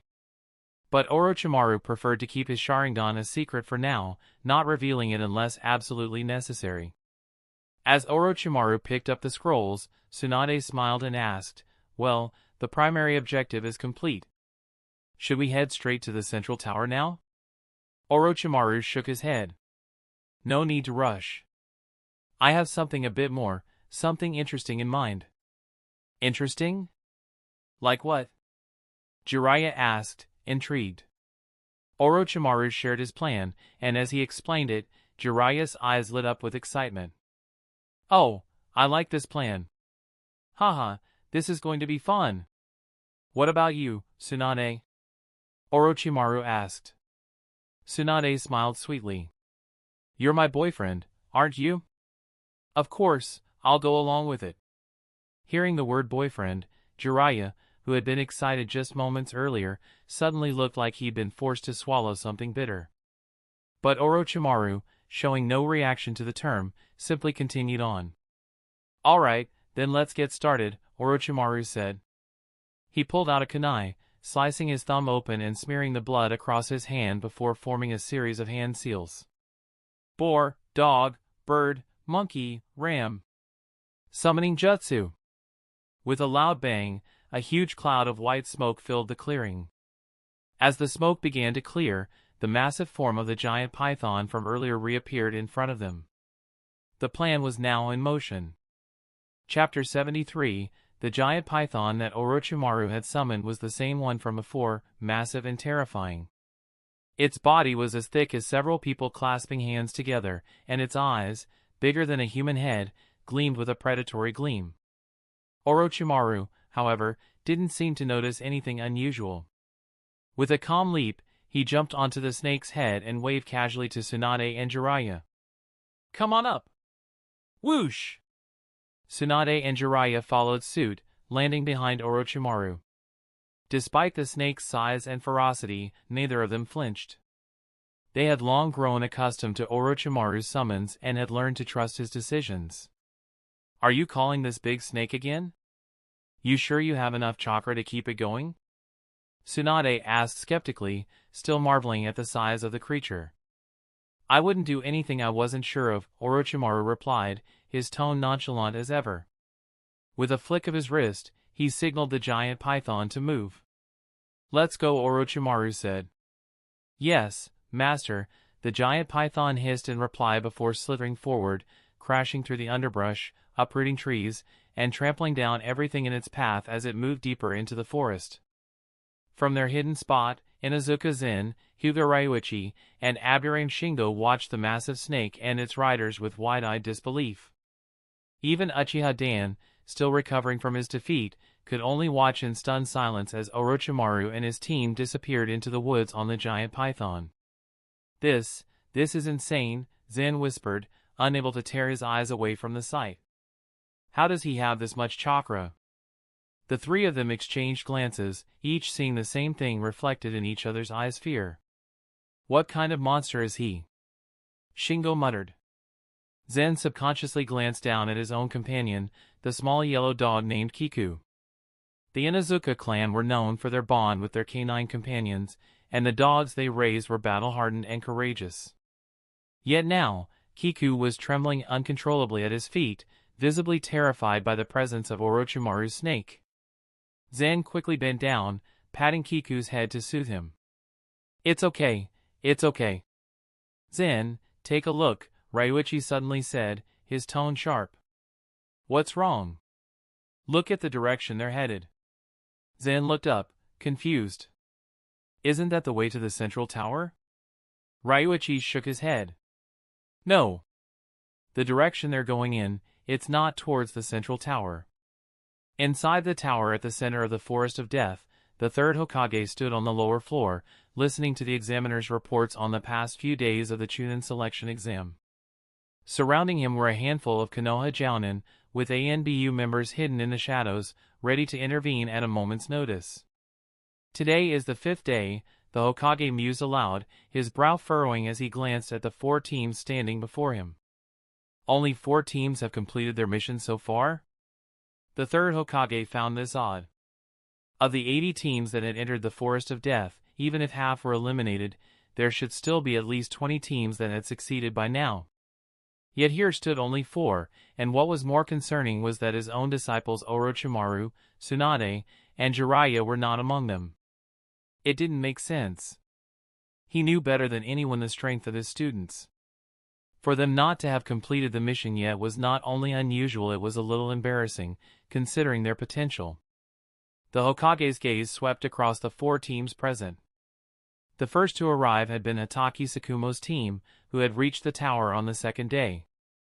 Following them, Zen's team had arrived on the 3rd day, and then Naruto-Shikaku team on the 4th day. Uchiha Dan's team had only just made it in that morning. The Hokage glanced over at the examiners. What about the other teams? The examiner stepped forward and spoke respectfully. Many have either been eliminated due to injury or lack of scrolls, Hokage-sama. As for the rest... Boom! A sudden explosion shook the ground, interrupting the examiner mid-sentence. What was that? The Hokage snapped, his hand immediately resting on the hilt of his staff. Enemy attack, one of the Jounin called out, springing into action. Protect Lord Hokage, shouted another as 2 ANBU operatives appeared at the third Hokage's side, weapons drawn. 2 more ANBU darted outside the tower to investigate the disturbance. The examiners quickly moved to shield the remaining candidates, urging them into defensive positions. Help me! Please, just save me! A Konoha ninja, his face streaked with dirt and panic, was fleeing desperately through the jungle. His clothes were torn, and his movements were frantic as he stumbled through the underbrush. Behind him, a giant python slithered after him, its enormous body crashing through the trees as it pursued him relentlessly. That's... The 2 ANBU who had rushed out of the tower door spotted the giant snake immediately, their eyes widening in disbelief. How is there such a monster in the Forest of Death? One of them asked, stunned. We need to take it down, the other ANBU said, already preparing to engage. Wait! Look closely at its head, the first ANBU warned, stopping his companion just in time. The second ANBU glanced up, eyes narrowing as he followed the warning. On top of the giant snake's head lay a figure, one they hadn't noticed at first. As the snake moved closer, it became clearer. Someone was riding the snake. The 2 ANBU operatives exchanged looks of shock, disbelief in their eyes. Chapter 74, Haha, why are you running? If you hand over the scroll, everything will be fine. Jiraiya laughed, his voice carrying across the dense trees as his figure blurred in pursuit of the fleeing ninja. "Damn it, are you kidding me?" the panicked genin cursed, sprinting through the underbrush. But it was too late.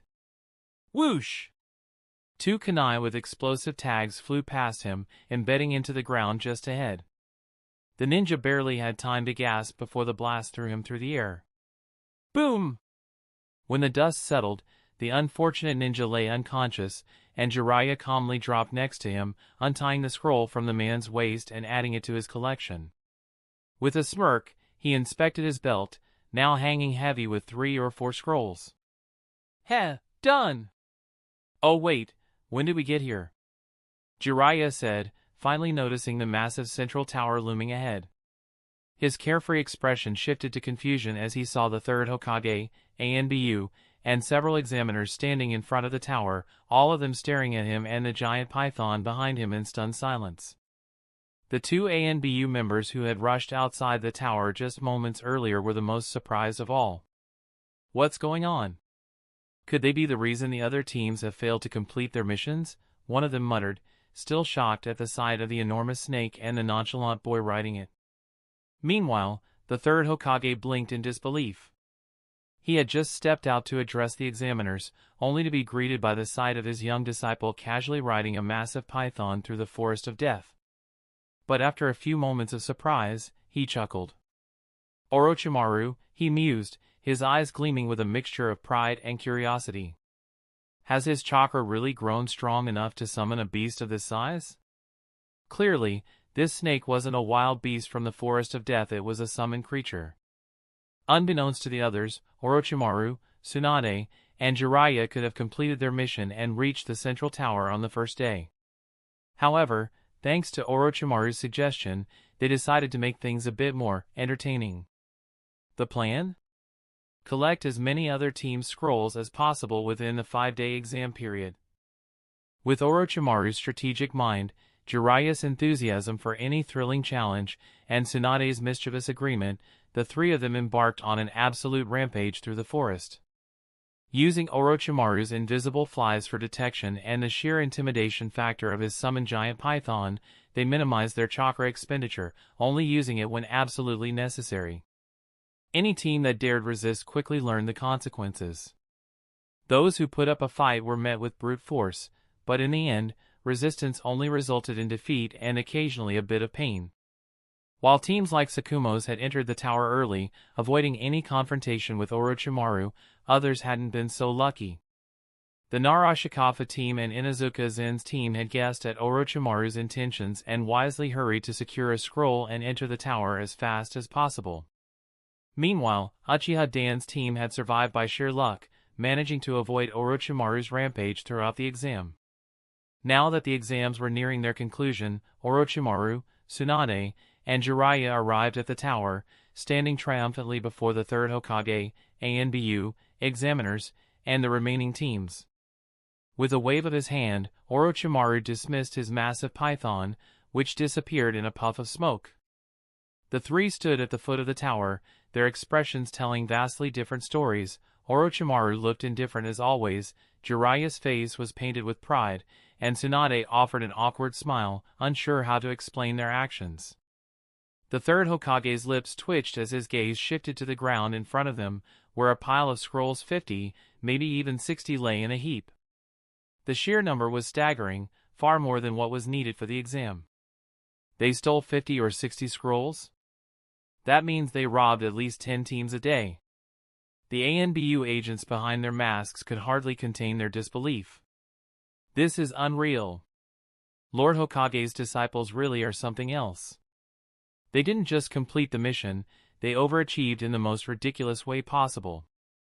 In every Chunin exam, completing the mission was the main goal. But this was the first time anyone had seen a team go above and beyond like this. Teams normally fought tooth and nail to gather just one pair of Heaven and Earth scrolls, and yet Orochimaru's team had gathered more than half of the total scrolls available in the entire exam. Inuzuka Zen and Naruto-Shikafu's teams, though they had wisely predicted this outcome, were still stunned when they saw it unfold before them. They realized that if they hadn't rushed to the tower when they did, they too would have been swept up in Orochimaru's trail of destruction. As for Hatake Tsukumo, he could only stand there, amazed. How is this even possible, he thought. How did Orochimaru's team manage to rob 50 or 60 teams? Is that even within the rules of the exam? Tsukumo was no stranger to the challenges of the Chunin exams, but this was on a different level. The sheer logistics of it were mind-boggling. Even though he knew Orochimaru was strong, the thought of taking down that many teams in such a short time seemed impossible. What he didn't know was that it was all thanks to Orochimaru's giant python. The summoned beast provided the perfect advantage, allowing them to rest while it protected them and helped locate other teams. Its size and power meant that no team of Genin stood a chance against it. In the end, they didn't just defeat teams, they completely dominated them. Now that it was over, the truth of the situation became clear to the Hokage and the others. The scroll shortage, the panic among the other teams, and the sheer chaos in the forest were all caused by Orochimaru, Tsunade, and Jiraiya running rampant. The third Hokage shook his head, smiling wryly. This is unexpected, to say the least. Hokage-sama, what should we do? An examiner asked nervously, unsure how to handle this unprecedented situation. They'd gathered nearly all the scrolls. How should we proceed? The third Hokage glanced at his students, his smile growing wider. He looked at the jounin and examiners gathered around him. This situation is indeed unusual, he said thoughtfully. But I'd like to hear your opinions. What should be done about this? The examiner fidgeted, unsure of what to say. But after a brief pause, he spoke up. Well, I think they should be promoted to Chunin directly. There's no need for them to participate in the rest of the selections. The third Hokage nodded, considering the idea. After all, when students exceed all expectations, there's little point in continuing the formalities. Chapter 75. The one who spoke was a Jonin named Uchiha, standing next to the third Hokage. Do we really need them to take the subsequent exams? Can't we just promote them directly? Indeed, what Orochimaru and his teammates accomplished was beyond impressive. Even someone of his own caliber couldn't have done better. So, he believed there was no harm in promoting them directly. It's truly incredible they managed to achieve such feats. I agree with Uchiha, said another examiner, nodding in approval. As an examiner, he was fully aware that Orochimaru and his team were not just ordinary participants, they were disciples of the Hokage. Whether it was because of their extraordinary performance or their special status, he had no reason to object. The third Hokage looked around at the other Jonin. What about the rest of you? They exchanged glances, then nodded in agreement. Seconded. Seconded. No one had any objections to Orochimaru and his teammates' direct promotion. The Jonin, the examiners, and even their fellow participants like Tsukumo all felt the same. Their performance was so extraordinary that no one could muster any resistance or dissatisfaction. Thus, with unanimous agreement, the Chunin exams ended for Orochimaru and his two teammates. They had successfully advanced to Chunin rank. However, the trio wasn't in any rush to leave. Instead, they went to the second floor of the central tower to rest and watch the remaining matches. Ah!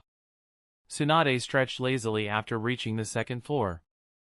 I can't believe we're getting treated like this after such a tough fight. It's a bit surprising, honestly. Heh, it just shows how unbeatable the great Jiraiya-sama is. I'm simply too strong. Jiraiya boasted, grinning. Please, if we're talking about who contributed the most, it's obviously Orochimaru. What did you even do? Tsunade shot back, not holding back in her mockery. To be honest, with Orochimaru's skills and my beauty, we could have won even with a pig on our team. What? Are you calling me a pig? You said it yourself, not me. Damn it, you flat-chested woman. Jiraiya. You're asking for it. Let's see how you like my fists. Bang! Before Jiraiya could react, Tsunade had already knocked him flat with a powerful punch. Seeing the familiar scene unfold, Orochimaru could only shake his head, a faint smile playing on his lips. These two never seemed to run out of energy, even after spending 4 days straight in the Forest of Death. Somehow, they still had the stamina to argue and fight like this. "All right, Tsunade, enough. Let's sit down and rest," Orochimaru said calmly. "Okay, Orochimaru." Tsunade immediately dropped her aggressive demeanor, her expression softening into a smile as she obediently took Orochimaru's arm. The sight of them together resembled that of a young couple. Though Tsunade had always been known for her violent tendencies, it seemed Orochimaru was an exception. Now, she seemed to truly regard him as her boyfriend, her eyes filled with affection and tenderness whenever she looked at him. It was quite amusing, given that they were only 10 years old. Meanwhile, due to the commotion caused by Orochimaru and his teammates, the entire Chunin exam was affected. After they settled in the rest area on the second floor, other teams began arriving as well. The third Hokage and the examiners were still discussing how to proceed with the remaining candidates. Most of the scrolls had ended up in the hands of Orochimaru and his team, so only 12 teams had managed to advance. The debate was whether or not to hold the next round of selections for these 12 teams. After all, surviving and collecting scrolls from 70 competing teams was a clear testament to their combat abilities. However, after much discussion, the consensus was that the role of a Chunin was no trivial matter. These candidates would soon be leading missions on the battlefield, so their personal combat skills needed to be evaluated thoroughly. Thus, the decision was made to proceed with a 1v1 elimination battle for the remaining 12 teams. As for Orochimaru and his teammates, they had no concerns about the exam anymore. They had already completed their portion. The only thing that caught Orochimaru's interest was a particular candidate, Uchiha Dan. The Uchiha clan, despite their dangerous reputation, were undoubtedly a clan of geniuses. Their natural mental strength allowed them to learn and execute ninjutsu faster than most of their peers. Among the Uchiha participants were Uchiha Dan, Uchiha Aki, Uchiha Retsu, and Uchiha Shu. Although Uchiha Shu was too young and had failed to pass the Forest of Death, the others had successfully advanced. Surprisingly, Uchiha Dan also managed to advance. Despite Orochimaru having taken his scroll on the very first day, Dan had still found a way to succeed. Even with his teammates injured, he had managed to recover and stand out from the 70 teams. That alone spoke volumes about his talent. But Uchiha Dan would never forget the shadow Orochimaru cast over him during the exam. Not only had Orochimaru injured his teammates in an instant, but he had also tortured him even with his Sharingan during their fight.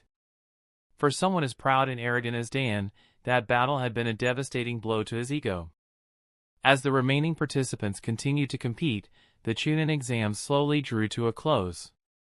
However, due to the overwhelming dominance of Orochimaru's team, very few candidates ended up being promoted this time around.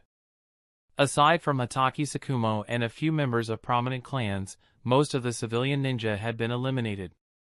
In the end, it could be said that this Chunin selection exam was something of a failure.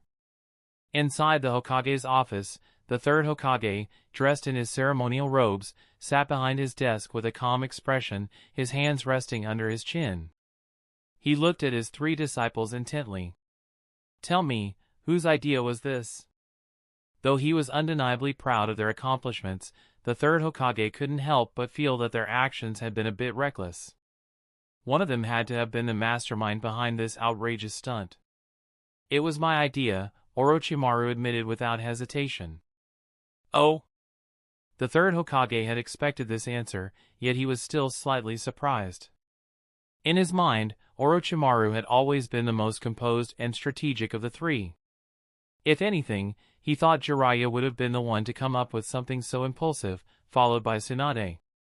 But on closer reflection, he realized his initial judgment was wrong. With Jiraiya and Tsunade's current skill levels, they wouldn't have been able to pull off something this extreme without Orochimaru's leadership. However, that led to another question: why would someone as calculated as Orochimaru propose such a bold move? It didn't make sense. Hiruzen narrowed his eyes and looked directly at his disciple. "Explain your reasons, Orochimaru." Chapter 76, the third Hokage's expression turned slightly more serious.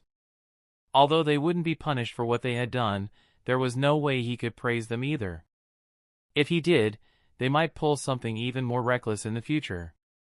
As Hokage, it was his responsibility to fully understand the situation.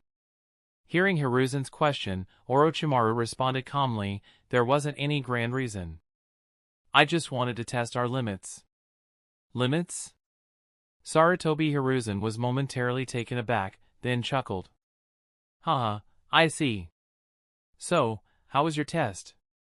"The opponents were too weak to push us to our limits," Orochimaru replied matter-of-factly, without a hint of arrogance, just pure truth. Indeed, among this generation of Genin, apart from Hatake Tsukumo, no one was truly on the level to be considered a threat to Orochimaru and his team. Not Inuzuka's squad, nor the Nara clans. Even the members of the Uchiha and Hyuga clans weren't enough to challenge them. This wasn't pride speaking, just cold, hard facts. Maybe Orochimaru could face the Uchiha and Hyuga combined without even needing the Sharingan.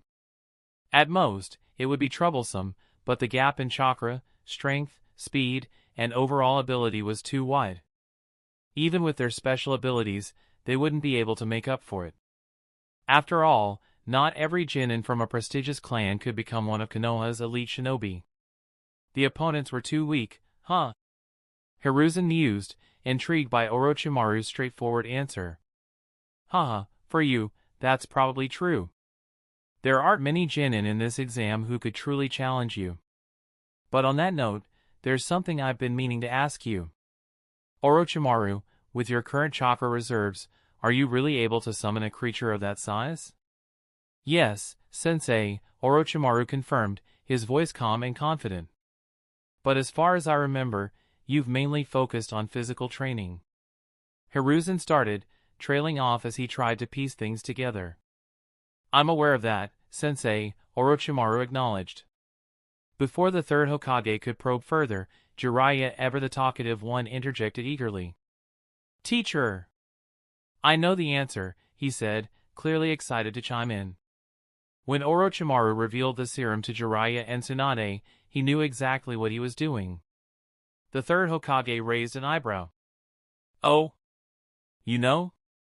Then tell me. This guy, Jiraiya began, pointing at Orochimaru, has been conducting some sort of experiment. It's similar to the super recovery potion he developed before, but this one's designed to increase the amount of chakra. But it's still in the experimental phase. Don't you think it's unfair, teacher? I work so hard, and here he is, messing with experiments. The third Hokage allowed Jiraiya to ramble, giving him permission to speak freely, while Orochimaru and Tsunade stood quietly by. They didn't feel the need to interrupt. After all, Jiraiya often enjoyed the sound of his own voice. As he continued, the more animated he became, until he started bragging about his own bravery in the Chunin exams. However, Hiruzen barely registered anything Jiraiya said after hearing the words "increase the amount of chakra." Increase chakra? Was that even possible? A ninja's chakra capacity was typically determined by their training, physique, and innate abilities. Could Orochimaru have found a way to artificially enhance it? He had to be secretly practicing something on his own, right? But Orochimaru and Tsunade didn't seem the type to lie, and neither was Jiraiya, even if he was a bit of a loudmouth. This could be real. Thinking of this, Hiruzen made up his mind. Tsunade, Jiraiya, you two may leave for now. What? Jiraiya froze, clearly caught off guard by the sudden dismissal. But Sensei, I haven't finished talking yet. Idiot! If the Hokage tells you to leave, then leave. Why are you still babbling? Tsunade grabbed Jiraiya by the collar and dragged him out of the room, her expression full of disdain. Clearly, she understood that the third Hokage wanted to speak privately with Orochimaru. How could Jiraiya be so dense at such a crucial moment? As the door closed behind them, Hiruzen turned his attention fully back to Orochimaru. Over the years, this disciple had surprised him time and time again. Recently, the shocks had only increased. First, Orochimaru developed a powerful recovery potion. Then, he dominated the Chunin exams, single-handedly defeating more than 50 teams. And now, he was conducting experiments to increase chakra reserves? Was this boy really only 10 years old? Orochimaru, Hiruzen asked, his voice low and careful, is what Jiraiya said true? Yes, sensei, Orochimaru replied without hesitation. But the project is still in its experimental stages. Hiruzen felt a surge of astonishment. Orochimaru had no reason to lie to him, and yet, increasing chakra reserves? Even in an experimental phase, it was an incredible feat. Orochimaru, for his part, saw nothing remarkable about it. After all, he was using Konoha's resources for his research, so it was only natural for him to contribute something back in return. It was a fair trade. However, since his recovery potion had only been completed 6 months ago, he didn't plan on revealing this new experiment soon. For now, he would simply mention that it was experimental. After all, he was the sole person running the tests. The progress of the experiment was entirely up to him. Hearing Orochimaru's straightforward answer, Hiruzen couldn't help but be amazed. His disciple had no reason to lie, but the sheer scope of what he was attempting was mind-boggling. Was Orochimaru some kind of monster? Under normal circumstances, a 10-year-old ninja, unless they possessed a special physique, would struggle to release even a few C-rank jutsu. Even Jiraiya and Tsunade, despite their talent, had chakra reserves far exceeding those of their peers, but even then, they had to undergo intense training to summon their creatures. Yet here was Orochimaru, casually summoning massive snakes without any special training to increase his chakra reserves. Could he really be telling the truth? It's incredible, even if it's still in the experimental phase, Hiruzen said, finally managing to suppress his surprise. But, are you using your own body as a test subject? Hiruzen was quick to grasp the key issue.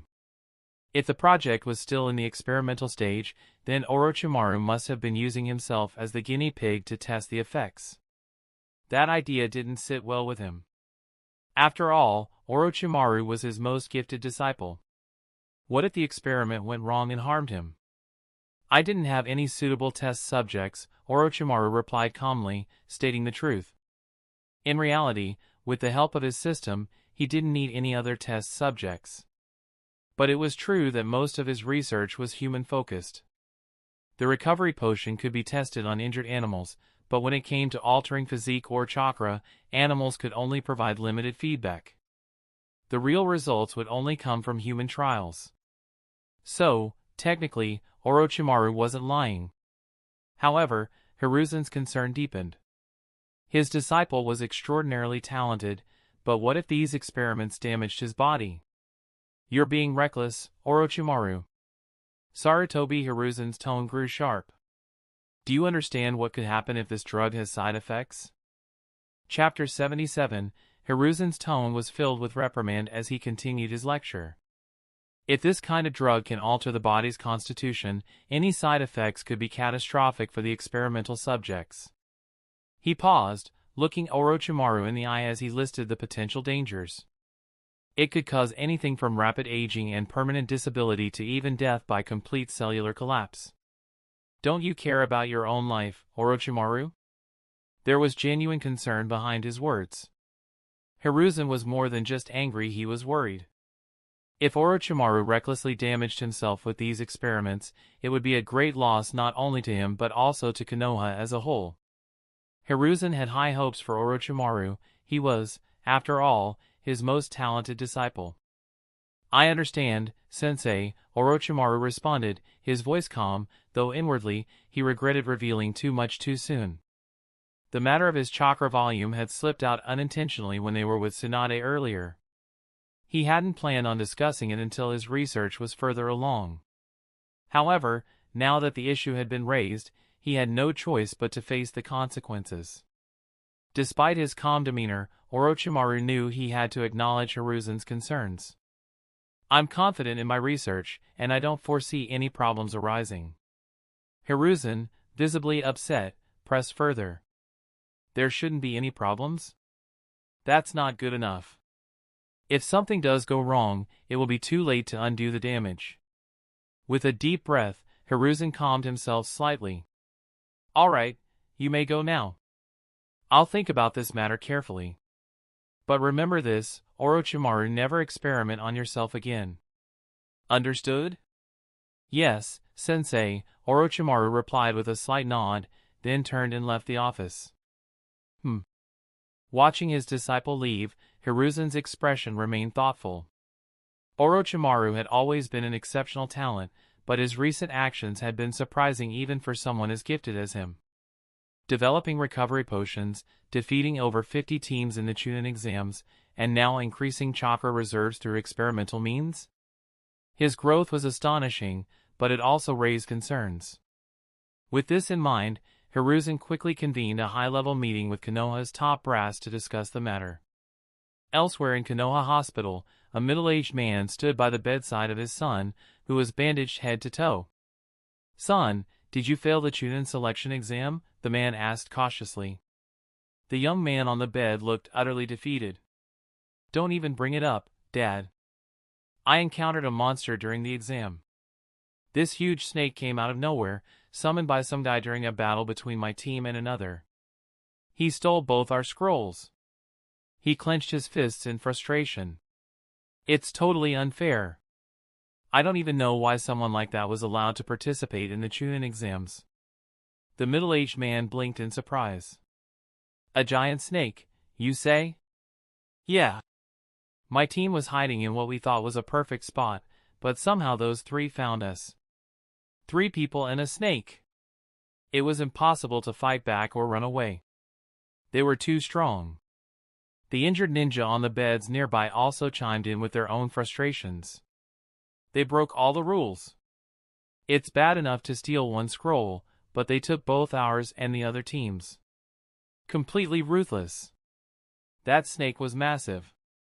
It had thick skin and was ridiculously tough. There was nothing we could do to stop it. Yeah, and with the snake on their side, those 3 were unbeatable in the jungle. No one stood a chance." The topic seemed to be on everyone's lips. Every Konoha ninja who had taken part in the Forest of Death during this exam was discussing the same name, Orochimaru. At Konoha's barbecue restaurant, 5 people gathered around a table, toasting and celebrating. Although they weren't drinking alcohol, the mood was lively. The group consisted of Orochimaru, Jiraiya, Tsunade, Hatake Sakumo, and a young man named Hiriko.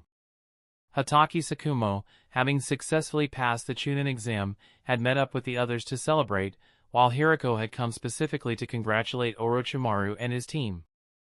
Hiriko, who hadn't yet studied forbidden arts, was a rather handsome young man, with silver-white hair and gentle features. However, his eyes held a quiet envy toward Orochimaru and the others, a reflection of his deep-seated inferiority complex. T/N, I made some changes about Hiriko. I was calling him Bairu before. Reread chapter 36. Sorry for the inconvenience.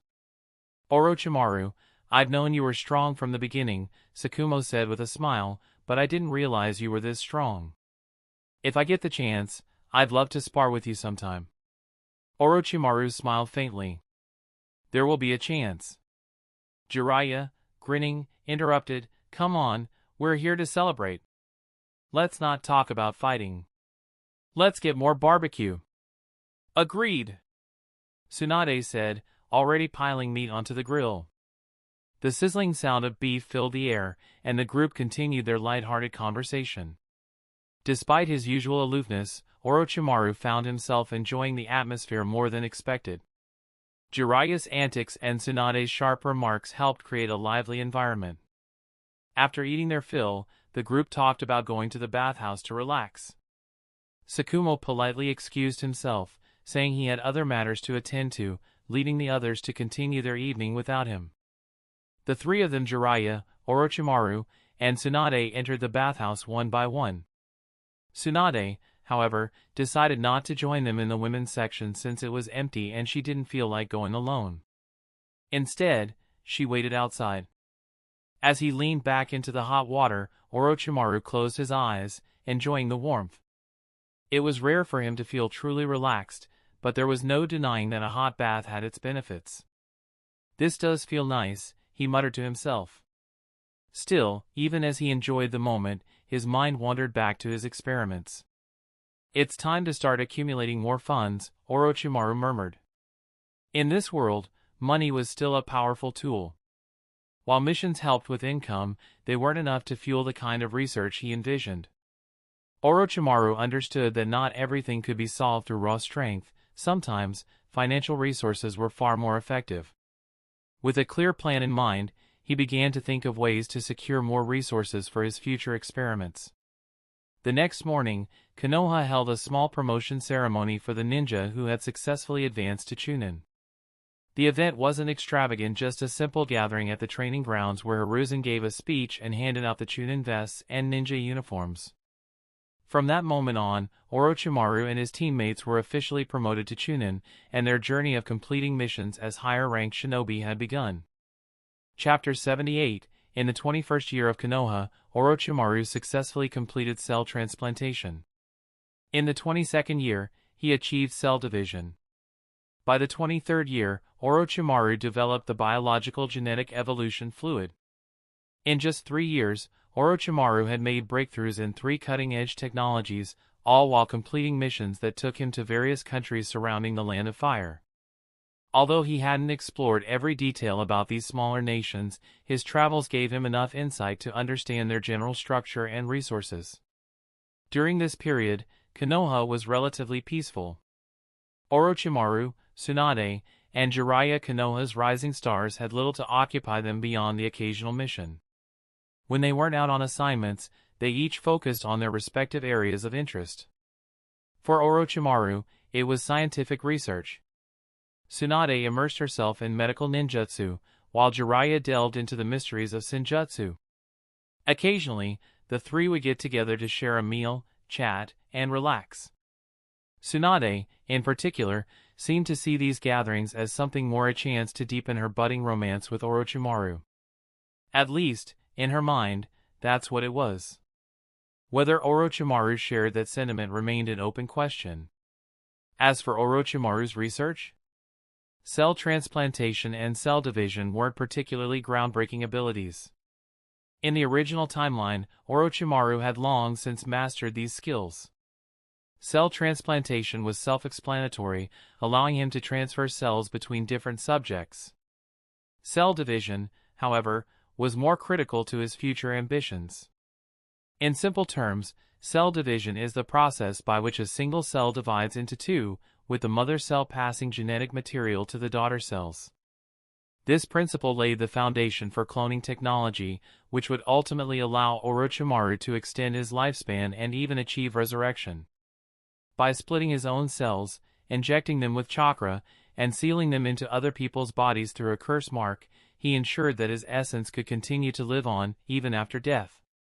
However, while cell division was a key step, it alone was insufficient for full cloning or resurrection.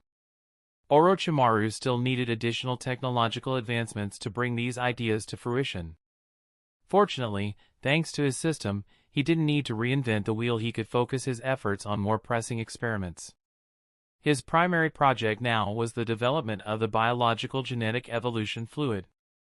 This substance had similarities to gene fusion fluids but was far more advanced. In addition to enhancing a creature's basic abilities, it could also fuse special genes into its makeup, allowing for new, powerful evolutionary traits. Each dose of the fluid required a year to take full effect, meaning patience was crucial.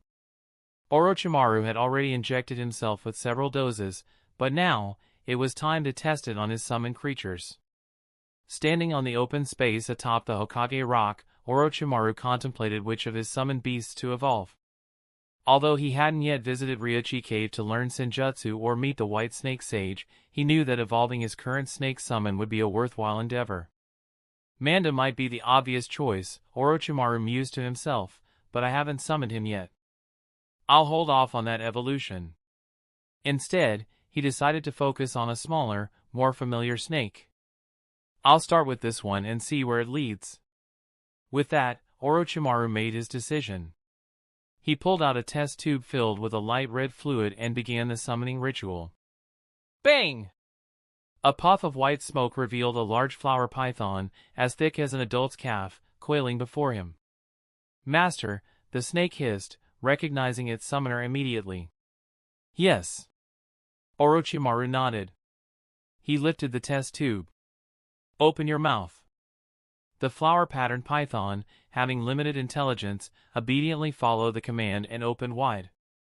This particular snake had been with Orochimaru since childhood. His parents had raised it as a guardian of sorts, and it had once protected him from danger. Now, as a reward for its loyalty, Orochimaru decided it would be the first to receive the evolutionary fluid. He poured the entire contents of the test tube into the snake's mouth, ensuring not a drop was wasted. Within moments, the potion's effects began to spread through its body. Let the evolution begin, Orochimaru whispered. The python let out a cry of pain as the evolutionary fluid worked its way through its system. It thrashed wildly, slithering across the ground as if in a frenzy. Orochimaru watched calmly, knowing that this violent reaction was part of the process. After a while, the snake finally calmed down and coiled itself at Orochimaru's feet, quietly awaiting further changes. It seems it has adapted to the fluid. Now, it's just a matter of time before the transformation is complete, Orochimaru said, satisfied with the initial results. Orochimaru! Orochimaru! A familiar voice interrupted his thoughts. He looked up to see a young woman running toward him. It was Tsunade, now 13 years old. Though her body had started to show signs of development, the progress was slow, to say the least. Even the smallest bra struggled to fit her figure, much to her frustration. Tsunade had asked Orochimaru many times whether he minded her underwhelming growth. Each time, he patiently reassured her that it didn't bother him in the slightest. He knew that once Tsunade's development completed, she would grow into a woman whose beauty could captivate any man. Hearing his reassurances, Tsunade had long since decided that Orochimaru was the perfect boyfriend, handsome, powerful, and, most importantly, extremely talented. In her eyes, no one in Konoha could compare to him. Orochimaru, the teacher is looking for you, Tsunade said as she finally reached him, slightly out of breath. Do you know why? Orochimaru asked, his tone as calm as ever. It's something about the recovery potion, but I don't know the specifics, she replied. I see. Orochimaru glanced at the python, still in the midst of its transformation. I'll let it evolve slowly. Bang! With a poof of white smoke, the snake disappeared, dismissed back to its realm. Tsunade happily took Orochimaru's arm, and the two of them began walking back toward the village. However, Tsunade's happiness quickly evaporated. As they approached the Hokage rock and prepared to jump down, they noticed something disturbing below. From this angle, they could see several corpses laid out on the roof of the Hokage building. Around the bodies, a group of Konoha jonin stood, speaking in hushed tones to the third Hokage, who looked somber. But what truly froze Tsunade in place was the appearance of the corpses. She couldn't believe her eyes. Her hand slipped from Orochimaru's arm as she broke into a run, sprinting toward the Hokage building. Tsunade! Orochimaru called after her, but she didn't stop. As Tsunade reached the rooftop, her worst fears were confirmed. The corpses before her were those of her family members. Seeing Tsunade's pained expression, the third Hokage hesitated for a moment before speaking, his voice filled with guilt. I'm sorry, Tsunade. Chapter 79. When Orochimaru arrived at the Hokage building, he saw Tsunade collapsed on her knees, covering her tear-streaked face with her hands, sobbing uncontrollably. Orochimaru's gaze shifted from Tsunade to the 6 or 7 corpses laid out in body bags on the ground. The zippers on the bags were half open, revealing the faces of the deceased. Orochimaru's eyes narrowed as he recognized them immediately. The Senju clan? Among the 7 corpses, 4 were members of the Senju clan. 2 of them, to Orochimaru's dismay, were Tsunade's parents. This realization hit him harder than expected, and it led his mind to race with numerous thoughts. Orochimaru had long known that after the second Hokage's death, the Senju clan had been steadily declining. But this was different. After this incident, only Tsunade, her younger brother Nawaki, and Uzumaki Mito, the widow of the first Hokage, remained. He had always wondered about the mysterious reduction of Senju members in recent years. During the early years of Hiruzen's tenure as Hokage, the Senju clan was still relatively robust, and Tsunade's parents were among the most notable. But now? It seemed as though the Senju had been disappearing one by one. Why was this happening? Orochimaru had once considered the possibility that the third Hokage was behind it. It wasn't unheard of for a ruler to eliminate powerful families that could threaten their position. After all, many within the Senju clan had been dissatisfied when the Hokage title passed to someone outside their lineage. But Orochimaru knew his master well. Hiruzen, despite being pragmatic, didn't seem like the type to coldly eradicate a powerful family like the Senju, especially considering that the second Hokage, Tobirama, had been his teacher. Not to mention, the risks of such an action were too high. Even if Hiruzen wanted to eliminate the Senju clan, he would have faced immense backlash from loyalists within the village Anbu, Jonin, and other influential figures who respected the Senju legacy. Moreover, Danzo, as ruthless as he was, wouldn't take such a risk either. The second Hokage had been both Hiruzen's and Danzo's mentor, and no amount of ambition would lead them to dishonor him by wiping out his clan. Still, the question lingered: if it wasn't the third Hokage or Danzo, then who or what was behind the slow extinction of the Senju? As Orochimaru continued to piece things together in his mind, the third Hokage, who stood nearby, addressed the Konoha Jonin gathered around the bodies. "Do we know who did this?" Hiruzen asked, his voice carrying a weight of grief and authority. "We don't know yet," one of the Jonin responded. "By the time we arrived, they were already gone. There were no survivors." The third Hokage nodded grimly. "I see. You're dismissed." "Understood." The Jonin saluted respectfully and departed. Swish! Several Anbu operatives appeared behind the third Hokage, their presence as silent as shadows. "Investigate," Hiruzen ordered, his voice colder than usual. "Understood," the Anbu responded in unison before vanishing as quickly as they had appeared. Watching this exchange, Orochimaru quietly reaffirmed his initial suspicion Hiruzen hadn't orchestrated this. The shock and sorrow on the third Hokage's face were too genuine to be an act. After the Anbu departed, Hiruzen turned his gaze toward his distraught disciple. "Tsunade," he began, his tone laced with sadness. "We are shinobi." His words were meant as a reminder, a bitter truth that all ninja had to face. From the moment they chose this path, they had to accept that death was always looming over them. But no amount of training could truly prepare one for the death of loved ones. Though Hiruzen's intention was to console her in his own way, Tsunade was too consumed by grief to listen. She continued to sob, her hands covering her face, her world shattered by the sudden loss of her parents. 3 days later, Konoha's cemetery was draped in a somber atmosphere. 2 new tombstones stood amidst the sea of gravestones, bearing the names of Tsunade's parents. Tsunade knelt before the graves, her tears flowing freely as she wept for the lives that had been stolen from her.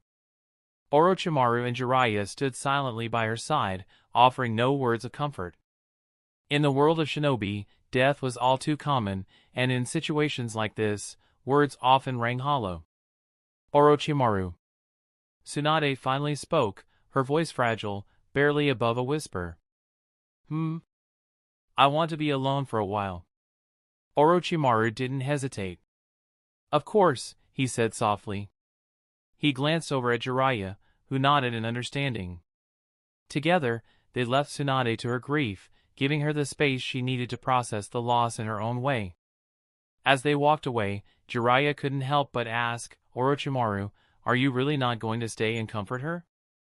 Orochimaru's eyes remained fixed ahead. "Comfort her? What could I possibly say to bring comfort? It's not something that happened to me. I have no right to try." Jiraiya blinked, taken aback by the logic. I guess that kind of makes sense." Just then, an Anbu appeared in front of them, bowing respectfully. "Orochimaru, the Hokage is looking for you." Understood, Orochimaru replied without missing a beat. Let's go. In Konoha's secret laboratory, Orochimaru stood before the third Hokage, who was still visibly troubled by the recent deaths. Orochimaru, how is Tsunade holding up? Hiruzen asked, genuine concern in his voice. Orochimaru responded slowly, she's devastated, naturally.